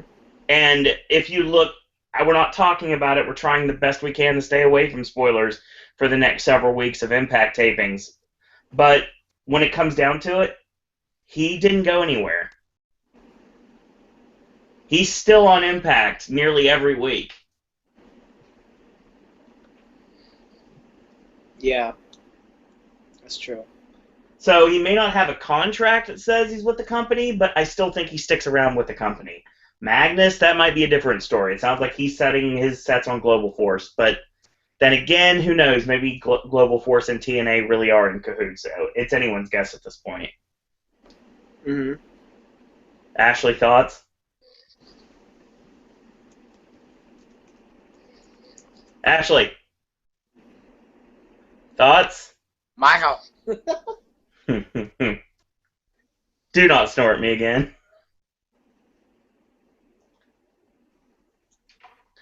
Okay, I guess he'll wake up eventually. Uh-oh. Let's talk about James Storm and Magnus. Yep. Okay, I'm going to shoot with you guys right now. Ashley, where he is right now is the United Kingdom, and it's really super late right now for him, just like he is on the Raw Popcast. This is actually about the same amount. Usually he's more awake, but he's had a lot to do lately, just getting over like E3 hangover and everything. So he's been very busy with everything and doing stuff for Sticks and Flicks, the whole indie show, and also for Pop. So real quick, if he does end up sleeping during the Popcast, it's nothing about the show. It's just he's really that exhausted. So I'm going to defend him before I get any more like people saying, that was really annoying when that guy was snoring on the Popcast. Well, dude, if it was like 5 a.m. right now, I mean, you wouldn't be so bright-eyed and bushy-tailed either, so there you go. We're keeping it real, ladies and gentlemen, right now. We get haters too, and we understand that. But I believe in positivity, literally. But we are, just like the New Day stole from me, we are Pop. We are not the power of positivity, but yeah. If the shoe fits, use it as a phone. Now, Magnus and James Storm, it starts off like a fight, and they brawl through the building, and I thought they were to go outside into the areas with the sound stages, but they didn't. They just kind of kept it inside. Magnus ends up getting backdropped through a concession table. Yeah, they actually had a concession table tonight, Aaron. They really did. I saw it. They had a merchandise table? No, I didn't see a merch table. They had a concession table. Oh, yeah, no, they always have a concession table. I even tweeted Serge, and he hasn't even tweeted back at me, where's the merchandise table in Orlando? No lie. Where's the merchandise table? So, Storm got out a beer bottle later on in the match, and then he had a shoving fight with Hebner, and of course, Storm ends up getting attacked by Magnus, put on a table that's set up outside the ring. Magnus heads up top, going for the flying elbow drop, and he misses and just breaks the table into a million pieces. Gets tossed in 1-2, and no, Magnus kicks out. Storm grabs powder from under the ring for no real reason, and it gets slapped back in his face. I know how you feel, sir. Spine shaker connects, but there's no referee. The last call connects. Hebner makes the slow count 1-2, and Magnus still kicks out. So Storm grabs the cowbell. It gets ducked, and the backdrop Uranagi connects for a 2. The back cowbell shot from Storm. Last call, and then he bounced into the ropes. He hit the last call again. Still Magnus kicks out. He's not wanting to stay down. So he gets a guardrail from under the ring and a chair. And I like to call this setting up your own demise. Because that's exactly what happens. He lays the guardrail across 2 chairs in the center of the ring. Starting with a high kick, he heads up top. A right hand from Magnus climbs up, and Magnus superplexes Storm off the top rope through the guardrail. 1, 2, no, he still kicks out. He gets a beer bottle. Storm gets a beer bottle. And I called this finish because it made perfect sense when I saw them both grab a bottle. They both knock each other out with beer bottle shots. But Storm lands on top of Magnus, and the referee counts 3. Cowboy James Storm wins. I heard that was a good match. It really was, honestly. And Storm gets helped out of the ring, and he's kind of like silently nodding to the crowd. If this is the end, then I had amazing times in this company. And Magnus basically gets to touch his hand to his heart and basically like salute the fans. So really wish I was there for that, man. Yeah, same here. I was there the last night that AJ Styles was with the company before he came back. Really? I was there too. That's crazy. Yeah, we were both in the same building that night. Yeah. Just to make sure, real quick, that was the night. Obviously, it was his last night, but that was the night when he had that crazy, like, with so many run-ins main event with who was it? It was a world title match. Yeah, it was a world title match. It was with Magnus. It was with Magnus, because there was a ton of run-ins. Yeah, I remember that. Yes. That was the night that I was cheering so loud for Doc Gallows that I was the only one that was. I remember that. My head was going to explode because that match was I was very much engaged in that match. I thought it was good. There was a lot of run-ins. Maybe from a booking perspective, maybe not the smartest thing to do, but I almost blew my brains out. Yeah, it was nuts. And then after the show was over, me and Joe went back to the NASCAR Sports Grill, and we had like wings and talked about the show. It was nice. Very nice. Yeah. So during the match, they kind of went into some of the tech equipment, and they pretty much like not necessarily turned the power out, but they kind of shorted out some of the electronics. Like the Tron went down, and like it started like flickering left and right, and then the commentary, basically the mics got muted, and then the crew was cleaning, and it really felt like an indie show. I felt like I was going back home. So it was literally, they were cleaning up, and they had the music in the background that was for the pay-per-view, and they were basically cleaning the music, so it felt, like I said, like home. So they're cleaning up the ring, and they're having technical glitches, so they can't get back on, and everybody's giving them crap for them. But it's live television stuff. Sometimes that stuff happens. Don't forget, there was that WWF show back in the day, the In Your House, where the power went out. It was Beware of Dog, I believe. And they had to do the second half of the show completely in the dark for the live event, and then they did it live on pay-per-view a couple days later. Mm-hmm. So, yeah. We roll right into our next match, which is Ethan Carter III, who is extremely over in Orlando, teaming up with Tyrus, taking on Mr. Anderson and Lashley. There's this mark in the front row that had a replica TNA World Heavyweight Championship belt, and he actually put it over Ethan's shoulder, and Carter cut a promo, basically, like a non-mic'd promo, for the hard cam. So I thought that was done really well. And basically putting it into your minds that EC3 could walk out champion on Wednesday, wink, wink. So Anderson does the mic drop, but the mic doesn't work. So he just like, screw it, and he power walks to the ring. So he didn't get his mic drop. Uh-oh. I thought you'd find that interesting. Well, don't they, like, joke around with that? Like, sometimes, like, the mic drops and he doesn't catch it? That's happened before. I've seen house shows where the mic doesn't drop, so he basically has a referee stand with his arm above his head so he can do it that way. I've seen that before. Mm-hmm. So now, he goes for the Finley roll on Tyrus. Carter pulls the foot, and he lands on the back of his neck, does Tyrus. And he goes for the cover, but Lashley makes a save. He hits the over-the-shoulder power slam for a near fall, goes for the Dominator, gets escape, back kick from Lashley. EC3 counters the TKO. And 1%er shoved off into the big spine buster, but Tyrus makes the save. So Anderson and Lashley pinball Tyrus, and they both deck EC3, and Anderson and Lashley with a double shoulder tackle on Tyrus. Double suplex is blocked twice, and Tyrus suplexes both men.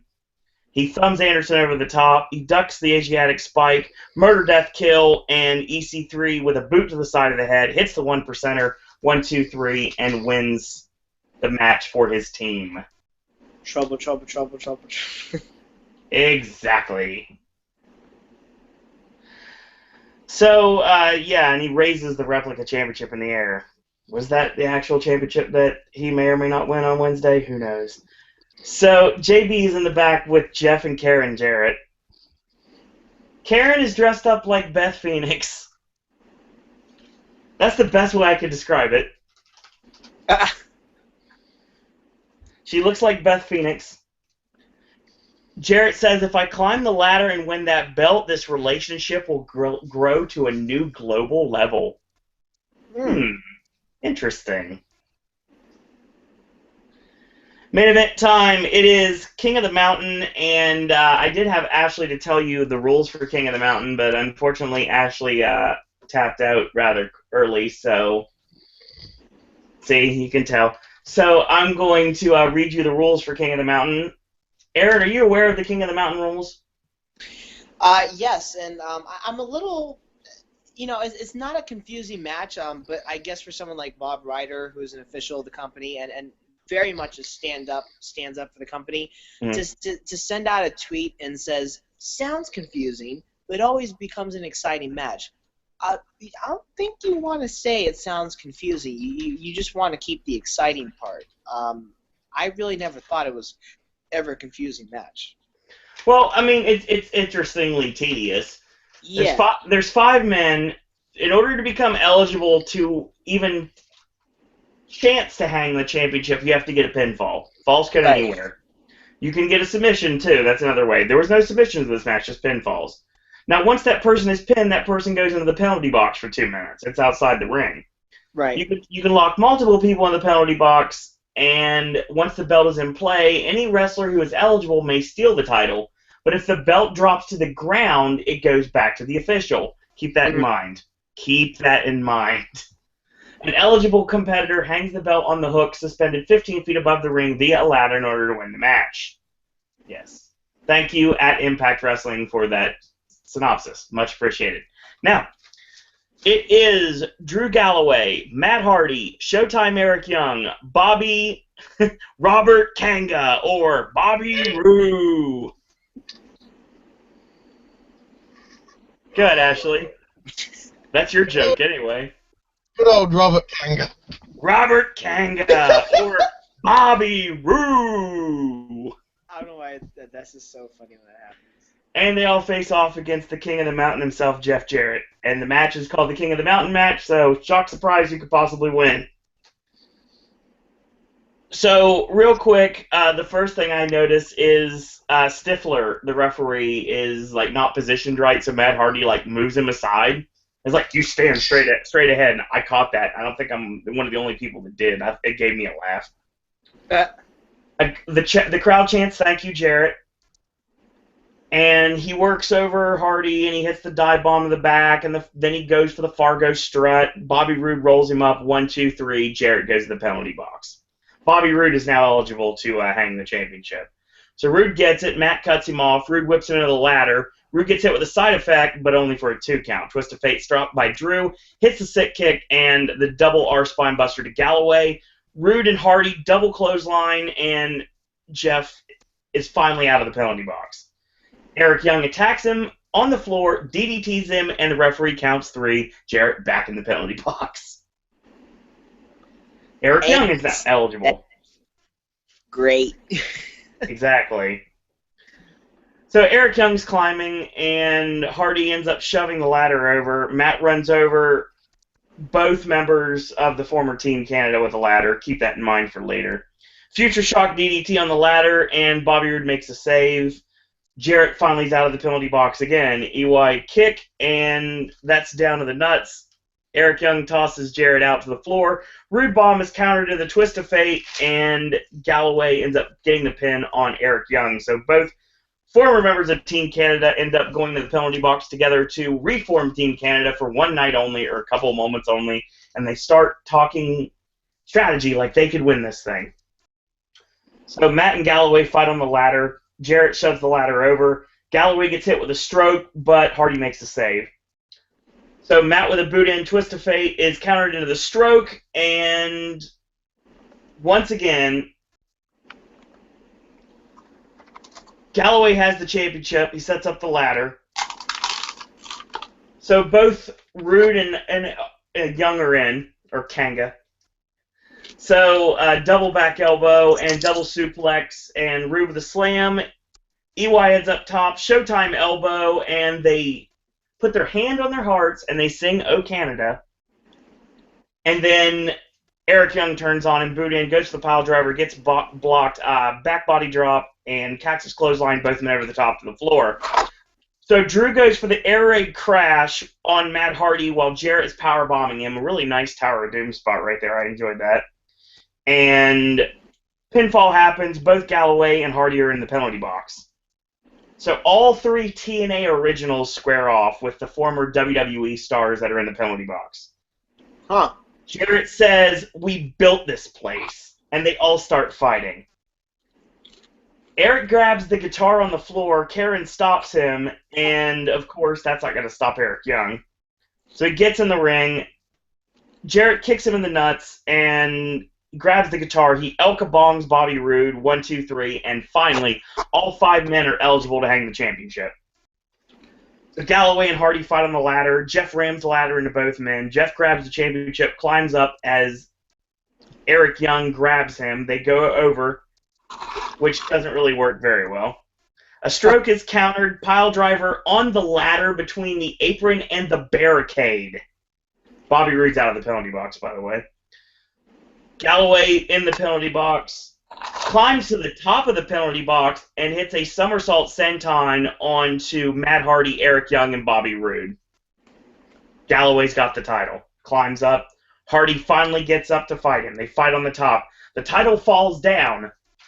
Title falls down, which means what? It's supposed to go to the referee now, right? Right. Okay. Keep that on the mind. Twist of Fate off the ladder to Drew Galloway, and Hardy grabs the championship, which shouldn't be a null and void because it's not with the ref now. He climbs up, Rude cuts him off. Rude hits a sit-out powerbomb on Hardy. Rude grabs the championship. Eric Young nails him with the ladder, sets it up beside. So both Rude and Young are climbing the ladders. Young decks Rude with the championship, knocks him off the ladder. Jarrett climbs up and hits the stroke onto Eric Young off the ladder. He has the championship, which was never returned to the referee, by the way, and he climbs up, hangs the championship, and Jeff Jarrett is officially the King of the Mountain. After the match was over, I do want to mention real quick, there was a post-match celebration that the family came in, and they all celebrated Jeff's victory. Oh, great. So, yes, big win for Jeff Jarrett, and let's see where we go from here. This match was all over the place. King of the Mountain matches are really historically entertaining in one good way or one bad way, depending on how you're looking at it. The other King of the Mountain matches have been pretty decent. It makes sense for Jarrett to win, given the fact he is the King of the Mountain, so it would have made perfect sense that he would win the actual championship since it's now become one. It does. And I like the way they finished this. I really like the fact that they were building Galloway and they were building Matt Hardy in this match. And I love the stare down between Jeff Jarrett, Eric Young, and Bobby Roode, basically saying, "We built this company, let's fight for this." And I love the way that went down.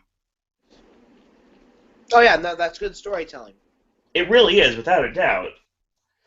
And now we find out where Jeff Jarrett's going to take this new championship, because he said on Twitter that if he wins, he's going to take it to Global Force. Considering it's TNA belt, it could be a bit awkward. Just a tad. Yeah, it's a little bit awkward. Well, it's also awkward that I watched the video, the 40-second video about the title, and Mike Tenay, I had to rewind. I didn't rewind it, but I should have rewinded it. Did Mike Tenay said it's a combination of the Legends and Global title? Yeah, that's basically what it is. We couldn't make up a new title belt? Well, they took the X Division Championship and they painted it green. Next, a Knockouts title that gets painted purple. Hey, that Knockouts title looks 10 times better than that Butterfly belt, that's for sure. Yeah. NXT's alright. I actually like that title. I think that title works pretty well. Yeah. If the Butterfly belt looked like that, I probably wouldn't hate it very much. Well, yeah. I hate that freaking belt. It's so stupid. So many belt designs, so little time. We'll talk about that tomorrow, I got a feeling, because we'll probably have to complain about another horrible Divas match. It's still available. Yeah. So, Ashley, what do you think about them teasing like Team Canada, like they did with Beer Money coexisting before they ended up turning on each other during a match? It's a nice little throwback to those fans that were there then. Oh yeah, for sure. And it was, you know, sort of your standard King of the Mountain match. Yeah, it really was. Yeah, but I'm not saying in a good way. It's like Money in the Bank took it and basically refined it and have made it a really good event. Mm. Still the whole concept of pinning somebody, they go in a penalty box where RoboCop broke out of one day in WCW or something. I remember that. Yeah. I definitely remember that. Out of the referee, except when they don't feel like it. And, you know, it gets a little messy.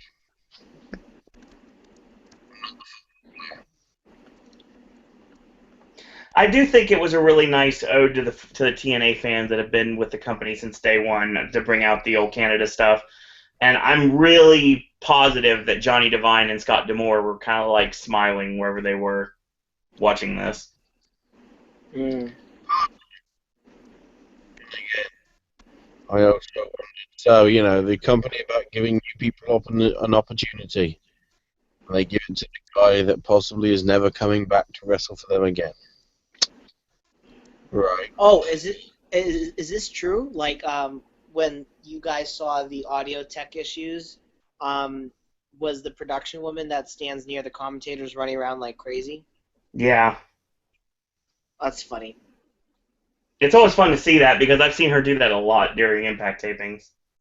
I don't even pay attention to that, but just to see that on television night because, again, people, tech issues happen. Oh, yeah. It's not because the production crew wanted to get revenge on TNA for getting, not getting paid. And, like, some of these reports these dirt sheets make are just beyond me. Like, the Impact Wrestling stars are burnt out. They're not looking forward to the July tapings. Oh, well, why don't I ask them? And they'll say they're very much looking forward to the tapings. Ugh. There were some production issues, and people were going to wax poetic about that like they always do, because this is the internet we're on after all. Exactly. So, and but it's going to happen. It's a live show. It was their first live show in how many months? 7, 8? Possibly Maybe. a year. Almost a year. Yeah, well, not technically a year, but definitely close to it, like 9, 10 months. In terms of pay-per-view, it probably is about a year because Bound for Glory was obviously taped. So. Yep, correct. Oh yeah, it was taped. Yep. So the match was, it was what it was. If you look at the actual show itself, there was a lot of great things about it. A lot of things that people are not going to be able to say anything bad about, but they're going to find something anyway. Because if you want to find something bad to say about something, no matter how good it is, you're going to find someone's going to say something bad about it. It's just a fact of life. But I did enjoy the X Division opening. I thought it was done well. I think if T. Guerrero is going to start using the split-legged corkscrew into either a senton or a leg drop or just using it that way, I really think that he needs to, just like Starship Pain. Remember when that happened, when John Morrison first started using that, it never hit the same twice. It's like AJ Spiral Tap. It never hit the same twice. That's why the video games are wrong. Exactly. But TNA did have a video game. They did have an Ultimate X match. So there you go. Playable character, dear God.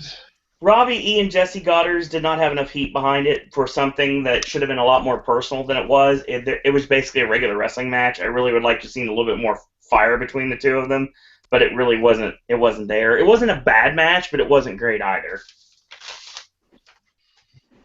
Ashley, thoughts? You seem to not like that match at all. That's the kindest I'll be.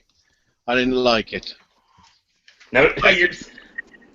Very critical of it, especially the promo at the start.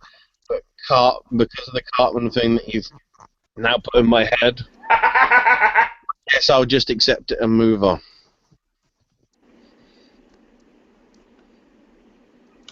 I don't know why I brought up the Cartman thing. I just had to. But after hearing it, it made sense. That's the weird thing. I know. He went from Matt Lillard to Eric Cartman, so there you go.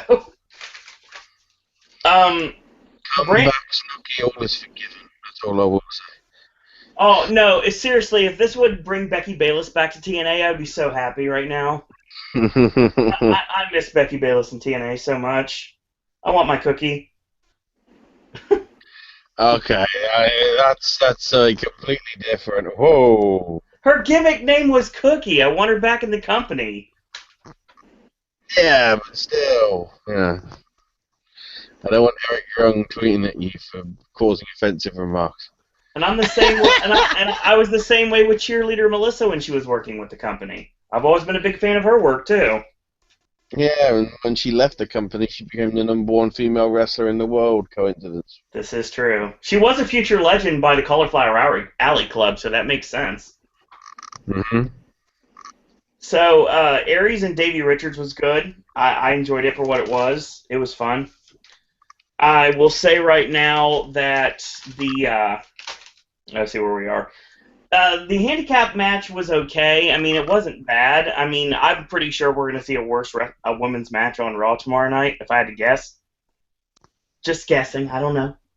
Not like I have a card in front of me right now. Tickets are still available in Washington, D.C., by the way. Plenty of excellent tickets are still available if you want to sit up in the nosebleed section. And you, too, can go to the bathroom when the Divas come out, just like everybody else in the crowd, unfortunately.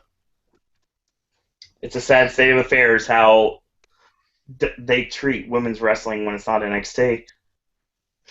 In that company is what I'm referring to. A lot. You know, Dixie Carter really praises. I just want to mention Dixie Carter really praises the Knockout, and she should.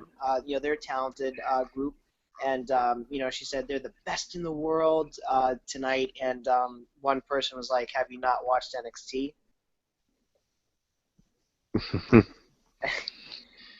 And I'm like, well, a little harsh, but also it's a little bit fair. Yeah. I will say right now that when it's all said and done, there was a lot of really emotional without being emotional tonight.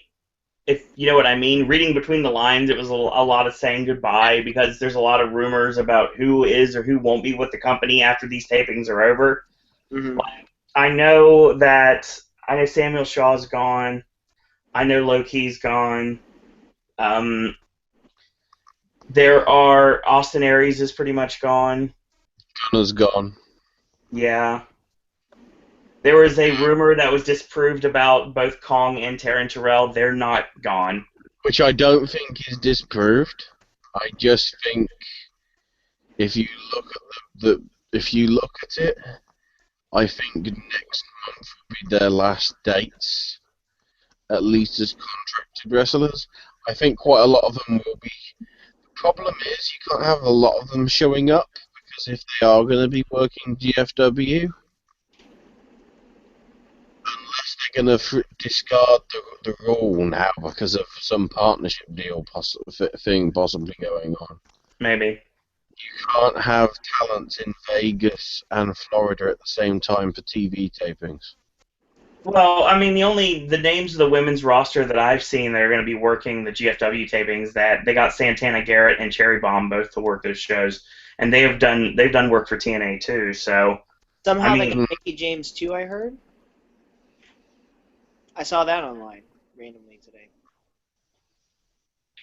I haven't heard that. Yeah. I'd say that's unlikely because I think she just wants to concentrate on, motherhood, She husbandhood. she may work a few matches here and there, but she's done as a full-time competitor. Right. Um, James Storm and Magnus. The only thing that was missing from this match, honestly, really is blood.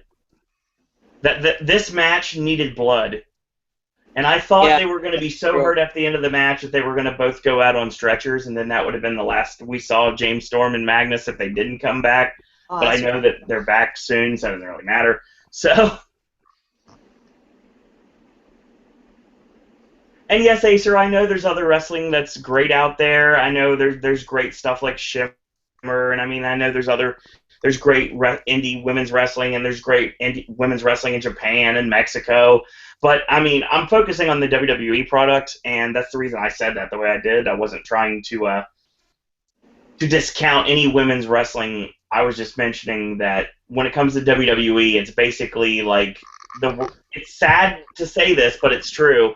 The women's matches are when you go to the bathroom, you go get merch, you go get food, and that's not how it should be, but unfortunately, that's how it is. It's true. Like we're not lying, people. We're not trying to be sexist when we said that. Like No. that's kind of like Go the get your Robert Kanga t-shirt. I want my Robert Kanga T-shirt. And anybody, Or because the Magnus and Storm burned it. and any time that you get a chance, if you go to any of the Impact tapings that are going to be in the end of July, you guys need to bring a Robert Kanga shirt. Make your own or make a sign, something. So that's how we know that you are listening to our podcast. Because JB just, it's like, okay, Jeremy Borash and Bobby Roode is like JBL and Dolph Ziggler. There's an extra letter that never gets said.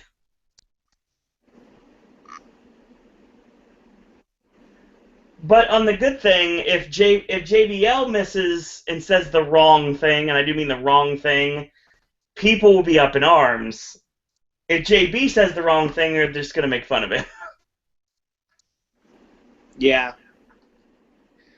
EC3 and Tyrus against Anderson and Lashley. It was okay. It was a television match. But going back to Storm and Magnus, I like the way the match ended. I think the double beer bottle shot I think was appropriate. The only thing, like I said, missing from that match was blood. I think it needed blood, and it didn't have it. And Mickey was doing a autograph signing in Miami, so she could have made a special appearance in that match, and she didn't. But I don't think it's the last we've seen of Mickey James in Impact, and I know this is true, so stay tuned for that. I will say that I would say probably without a doubt that Aries and Richards or Magnus and Storm was the match of the night tonight. Wow. I think that's a pretty good bet.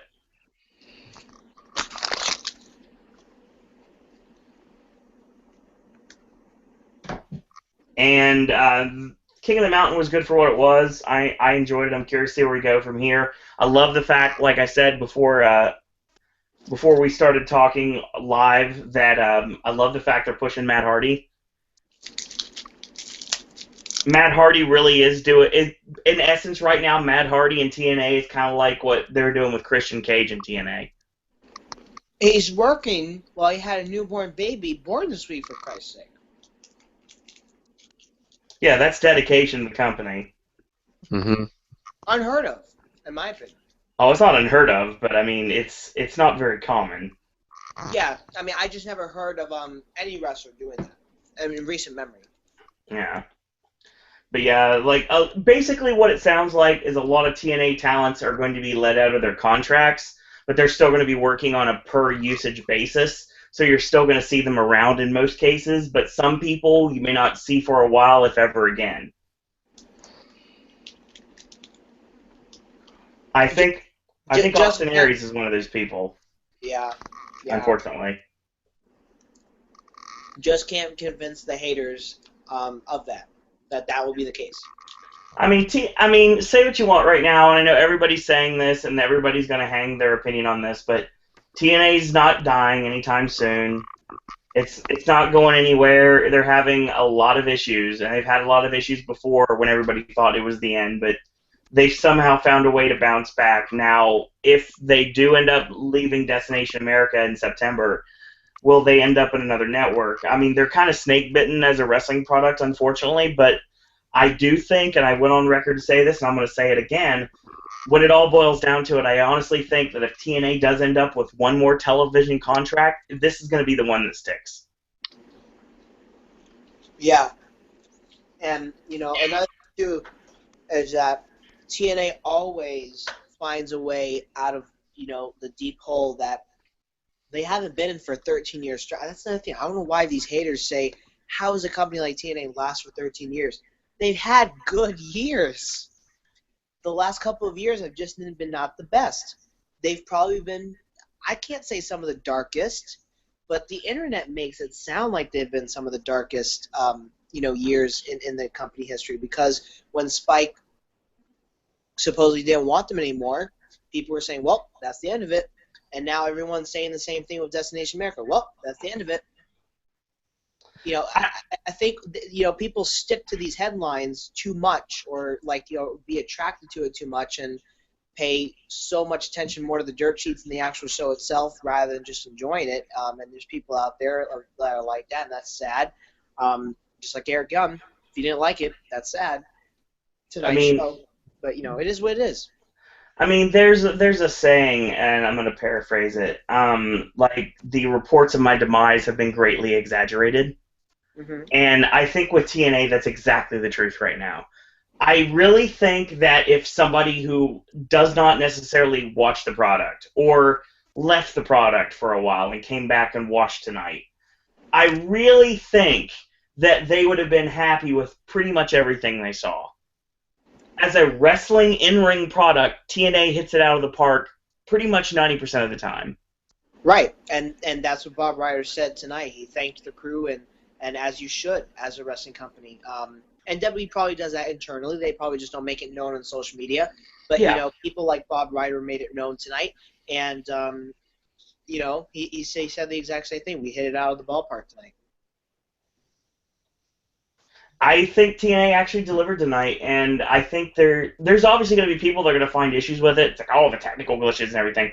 But when it comes down to it, TNA delivered a solid show tonight. Is this a show that's like a match, like a show of the year? No. But it was a show that had, like Acer said, I mean, it had its up, just like with the anniversary show, it has its ups and downs. Yeah, he's definitely right. I see the comments in here. Look at the crowd. I mean, the crowd tonight was hot. The Impact crowd was hot as all get out.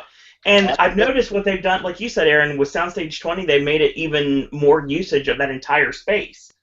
Yeah, and you need to. It doesn't mean, like I know these haters so well. I know what they will say, like they can't even fill a whole soundstage up, so they got to fill it up with screens. Oh well, just fill it up with screens. Looks great on television. Those are LED screens, those don't come very cheap.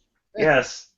And I mean, TNA's not losing their soundstage. I mean, TNA's not going away from. I mean, after this, if TNA is going to stay as a television wrestling company, I do think that they're going to run in Orlando. Yeah. The problem with running with Orlando is it's about 40 minutes down the road. You've got a product that is putting out weekly television that's connected to the biggest wrestling company in the world. Yep. And has a very hardcore fan base. Even, and this is a good point, even when it leaves to go on these road trips, it comes back, the fans still come back. They never leave. NXT can go on a road trip for a month, like they always do, or now they are now, and then they can come back to tape more tapings at Full Sail. The fans will still be there. I agree, 100%. Yeah. And they even followed when they did the house shows in Pennsylvania and Ohio. They're fun to watch. Yeah, they are. And it's so cool that they actually have that presence on social media, where they're the only wrestling company that every house show trends worldwide on Twitter. Yeah, completely agreed. And, I mean, TNA's had a lot of issues. I mean, we've had a lot of ups and downs in 13 years. Obviously, we've had a lot of great, emotional highs, like when TNA decided they wanted to go to Monday nights, and they ran on Monday night for a while. Right. And then when Hogan and Bischoff came in, and the colossal, incredible series we had with AJ Styles and Christopher Daniels, and, the great stables of the history of the company, like Triple X, or the battles with America's Most Wanted and the Naturals, and then Beer Money, and then it's just TNA has been on Beer Money against the Motor City Machine Guns. TNA has had some tremendously incredible stuff that people are just pushing under the rug because it's I don't care about TNA. I actually have people that would not watch TNA because Hulk Hogan was a part of the show. That's the only reason they wouldn't watch the show. Yeah, and it was an eyesore after a while because of how they were using him, even in TNA nowadays, I have friends that just can't stand watching the. I think they're haters, or I think they'll critique too much, and I'm just telling them hey, I want to go to the taping, but can you at least can we at least go as a as a pair and just enjoy the show? It's wrestling, support pro wrestling, and they just can't. They can't get over the huddle that they're just not interested in TNA. You don't have to be interested. It's wrestling at the end of the day. That's what it is. It's in the title of the TV show every week, wrestling. So I don't know. But it's easy to sway, like you said earlier. It's easy to sway people. It's hard to sway people to. Yeah, it really is. Yeah, it really is. Yeah. And like Acer said, and it truly rings through that when it comes down to it, marketing hurts TNA and always has. TNA has never been able to properly market themselves. Social media, they've done better in marketing the shows this year. Obviously, that's free. Because they make these pictures for fans to share, and they're able to fit on Instagram or Twitter or something like that, and you can promote the show. And they have the hashtag Show Your Impact now, which I guess is the next movement after hashtag Stand Up. So the social media, they got it pat down. That's how you promote a wrestling show. I still said that from day one. I love how they promote the shows via social media this year. But I liked a fan's comment on Facebook what they said about. WWE knows how to market themselves because they've been in the business for 50 years, but they're the only wrestling company, and will only be the wrestling company even 50 years later from today, that will still be a global billion-dollar company. It's true. They've known how to market themselves, and it is true. Maybe with the right people, TNA could possibly do that someday. Will it become number one? No, because Dixie Carter said herself, last year or this year that, we're not looking to become number one anymore. We're looking to become just us. We're just looking to become an alternative. I honestly think that if TNA could get it together when it comes to marketing, I think that with the social media presence they have, I think TNA, when they go to this next network, whatever it ends up being, I really think that they're going to surprise a few people. And the in-ring product has always been there. Say what you want about anything else involving anything backstage or anything behind the scenes, but the in-ring product has always been there. That's what matters, people, is the in-ring product, not the backstage drama. You're not part of that either assumption or speculation backstage drama that if it's happening or not. It's about the in-ring product at the end of the day. Just enjoy it. I really wish people could do that, but sometimes it's a lot harder to do. I know. So. But yeah, that's what we had for Slammiversary. It was a good show. It had some great emotional moments. Does it rank up with the Slammiversaries of years past? In some ways, yes. In some ways, no. But I mean, it was a good show. It was a step in the right direction, and I know in a time where this company is taking one step forward and 38 steps back, this was definitely a step in the right direction, and that anytime that we get some sort of a positive thing to say about Impact Wrestling is a good thing. Mm-hmm. And once again, we want to thank everyone for joining us live here in chat. Thank you, Acer, for continuously spreading the word about these podcasts. And you never know, maybe you can be a part of one sometime if you're interested. We might be able to hook that up without a doubt. Yeah. And once again, thank everyone that's been viewing this entire podcast. We actually had a respectable amount of viewers tonight. We had one really view at did. one point, and then it bounced back up to 5. The highest, I think, has been 6. I think the funniest thing for me was the time that I looked and I saw we had no viewers and we're talking to ourselves, and the next thing you know, 6 viewers right away. And I was like, and it stayed that way. So thank you for joining us throughout this. Absolutely. And we appreciate it. And this has probably been one of the, most fun podcasts, actually, because we spent a vast majority of the time, rightfully so, because of what's happening on social media, and that's entertainment in itself. So thanks to the Eric Young for the entertainment. And speaking of Eric Young, here's what I have to say to the haters one more time before we get off here. I've said this once, and I'm going to say it a billion times. When it all boils down to it, if you have never taken a bump in a wrestling ring, you don't have jack to say about what people do inside it. That is a good point. And why can I criticize professional wrestling? Because I have.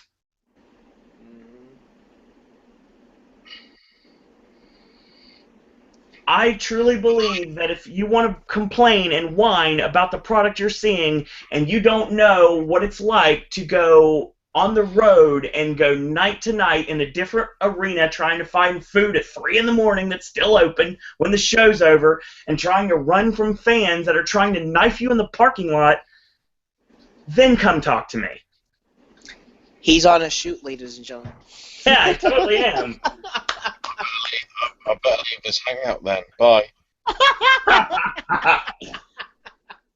And I tweeted out an awesome picture today of myself choking out Jessie Belle Smothers in front of Tracy Smothers. Ah, that man's a crazy, kooky kind of man. Tracy Smothers is awesome. Never say anything bad about Tracy Smothers.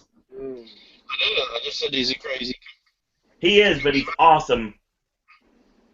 So yeah, that's what I'm saying. If you like, you don't know. I mean, no one knows exactly what's going on in people's minds. So I mean, you get kicked enough times, you're eventually going to have to swing back, regardless if it's the right thing to do. Sometimes you just have to. So yeah. And the other thing too is that these not getting into a long discussion about these dirt sheets. You can't believe everything. It's like people. It's over their heads now. You can't believe everything that's on the internet. Like no. These dirt sheets claim to have these sources to know what's going on backstage. They're not working there, and you're not working there either. You're just one of their readers, unfortunately, because you're reading everything that they say, and you're taking it not with a grain of salt. We're taking it with the complete truth. You're taking it as gospel when it shouldn't be. Yeah, and retweeting it, which is just spreading the hate. And that's how these rumors start. And then, it's people like Taryn Terrell that have to go to Twitter and say, oh, stop making up. She actually had the funny tweet. She was funny about it. But she's like, stop making rumors internet. I just started playing. I'm not done playing yet. Exactly. So, And you can take that any way you want at 1 o'clock in the morning. So. It's especially Eric Young right after the pay-per-view. Go yourself. Good God. So yeah, that's my. I'll climb down off this soapbox now because I'm a little high up and I'm afraid of heights. So I will say right now that we had a great time tonight talking Impact, and we will join you guys for the live Impact Wrestling, which I believe is towards the end of July. Oh, is it? Oh, okay. I got to go to that one then. And then that'll probably be the next time the three of us are going to be talking TNA. I'll be talking TNA next week. Weekly, yes.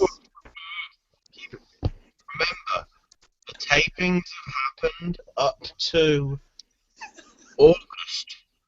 Yep. Oh, so I guess in my case, I really have to look at the spoilers to actually understand what's going to go on at the next tapings. They're written really weirdly. I'll tell you that right now. They taped a I lot know. out of order, just like they always do. I know. So the likelihood is those tapings in July, they ain't even gonna have a live one unless they tape out of order and just have the Wednesday one be. So then they they're doing a weekly television show live, but then the episodes following it aired or been taped 6 weeks before. I think I think they've taped past the live show. If it is a live show, Well, it will be because it's on Wednesday. so I mean, has it? it was happened on Monday night before, but when they're in Australia, it's a bit hard to do it live. Oh Yeah. yeah, I completely understand that. Yeah, I've never moaned about that. But yeah, no, yeah, we'll see. I think they'll do a live show next month. But just one of these shows, can you make it honestly live? You've got the options you have are July 22nd, which is impossible, or July 29th. Those are the 2 Wednesdays you have in July that they could actually go live. TNA's gonna find a way because they went live tonight and they taped to be on tonight's show even before tonight's live show happens. So they'll find a way. Stand up. Let's hope so. They will. They will. Up and stretch your legs because we've been here for 2 hours. That's exactly what I'll be doing in a minute. So that's what we've got for this week. And that was a really fun podcast. Thank you again for joining us live or on archive. Once again, if you like what you're hearing, then spread the word. If you don't like what you're hearing, then you're probably not listening anymore anyway. So I'm probably just talking to myself right now. So I would quote a tweet from earlier, but yeah. I was gonna say the same thing. I was just gonna say, if you're not listening to us anymore, that's really sad. well, let me put it this way. I mean, yeah, we'll go with that. So yeah, it's really sad. We'll go with that. Yeah, So that's the more appropriate thing. yeah, go follow Eric Young on Twitter. So that's what we've got for tonight. And wrestling fans, we're not done yet. Oh my God, we're super busy this next couple weeks.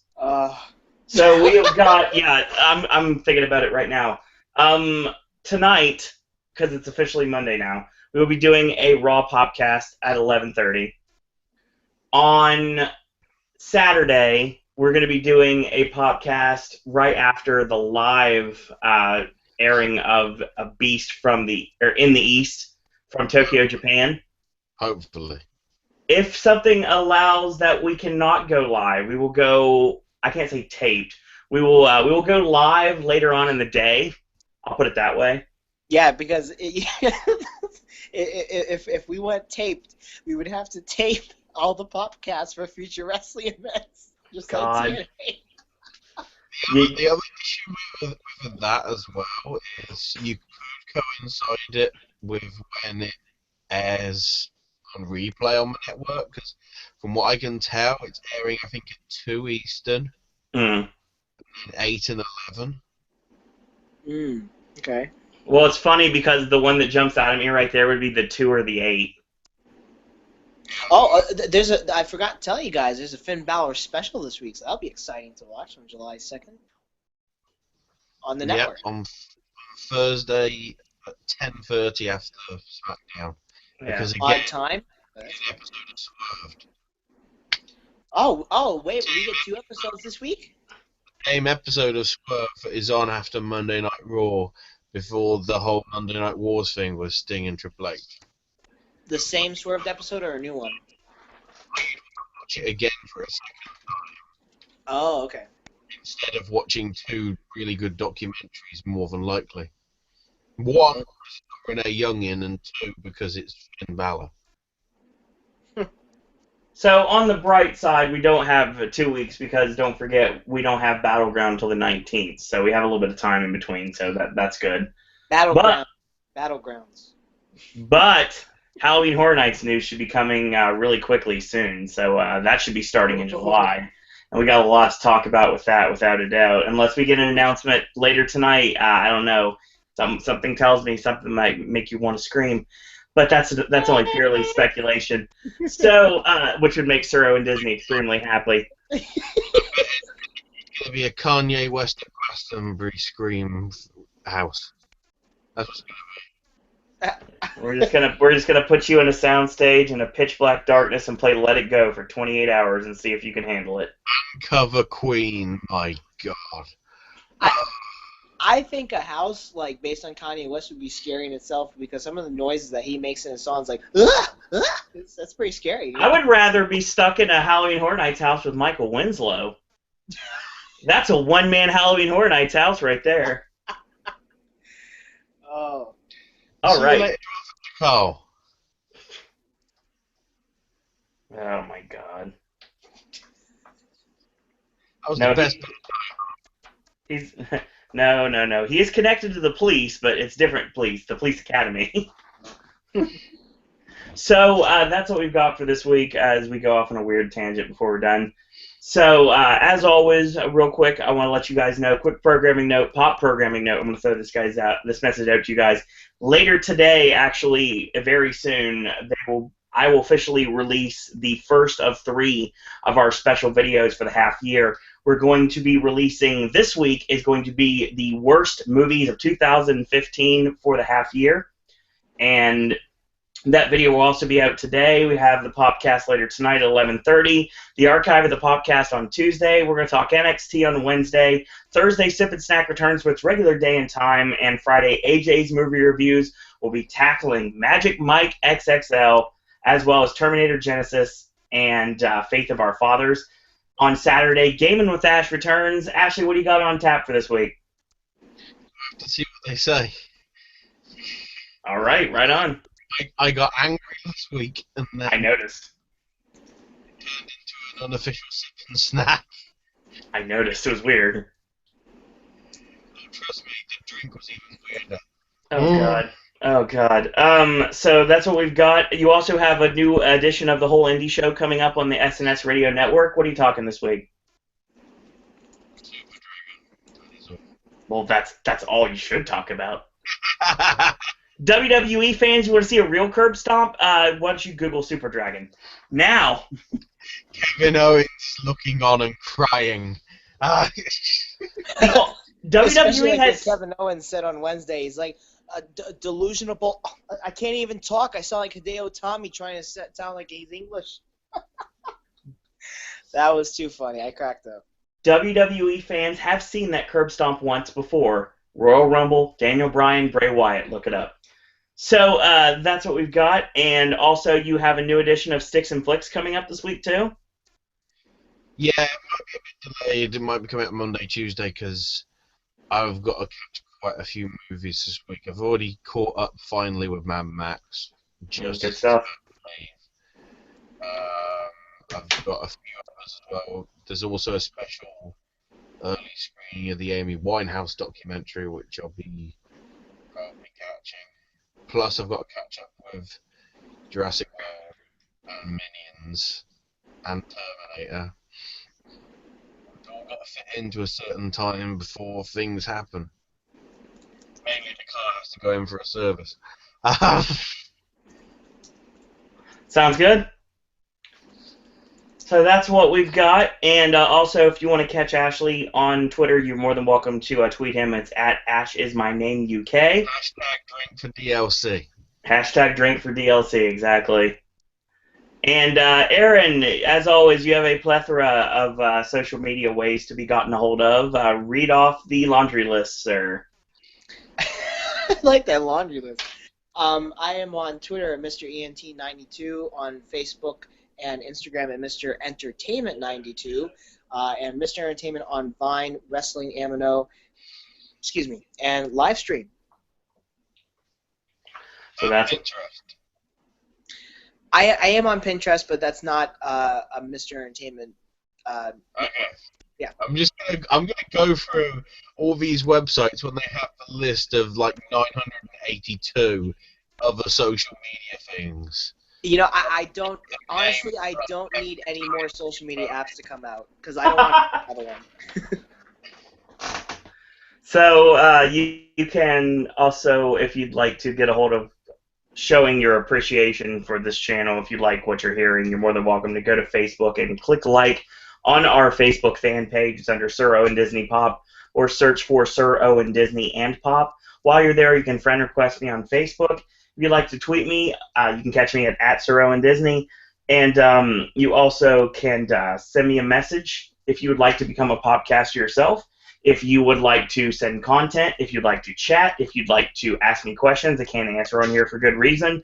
You have travel questions, want to talk about Disney, Universal, Halloween Horror Nights, you want to just chat about whatever, we can do that.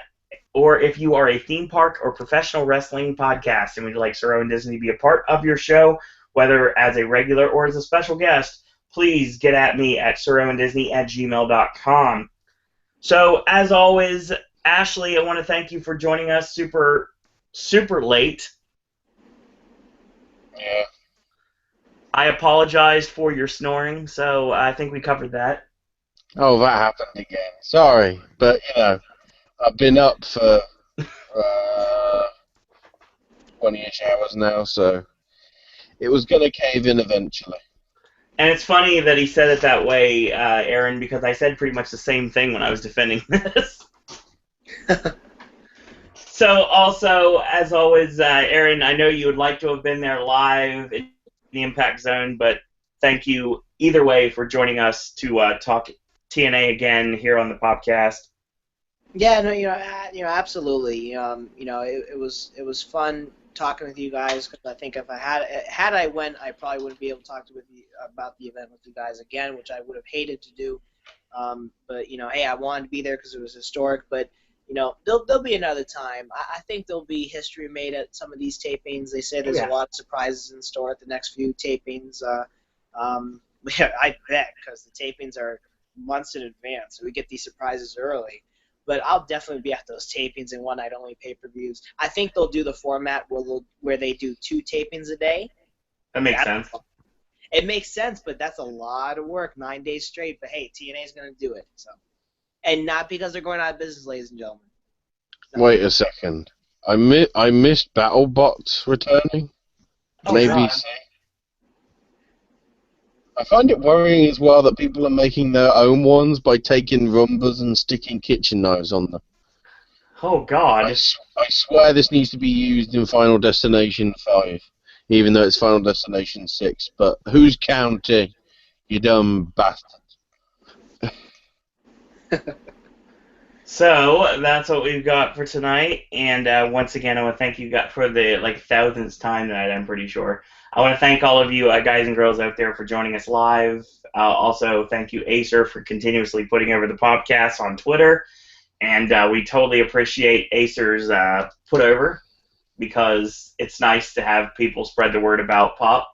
You can catch him on Twitter at Acer1337. Yes, in a row. And that can be where you get a hold of him. So that's what we've got for that. And once more, thank you guys and girls out there for watching us, being super late since it's almost 1:30 in the morning. And Aaron and Ashley, as always, thank you for joining me. And we will join you guys tomorrow for our Raw Popcast. And by the way, plenty of tickets are still available for that Raw showing tonight in Washington, D.C. If you want to try to get tickets, it's not going to be hard. So, if Washington, D.C. actually sells out at the last minute and they actually say sell out on air, I'm going to research that and see if they're not lying. Because that show will not sell out. And like Acer said, it's very true. When you hear all the haters and everything, just stand up and show your impact. Show you support the little company that could. And basically stand that you show your support for professional wrestling. So whether you watch WWE, TNA, Impact, Ring of Honor, whether you watch Chikara, Dragon Gate, or Japanese wrestling, or Mexican wrestling, or you watch just this fed that basically takes place inside a bull ring that doesn't have any ropes, enjoy professional wrestling. So it's still wrestling at the end of the day. That's that. Exactly. So until tomorrow, boys and girls. That's all we got to say about that. Good night. Those of you complaining about my snoring, you can go and, yeah,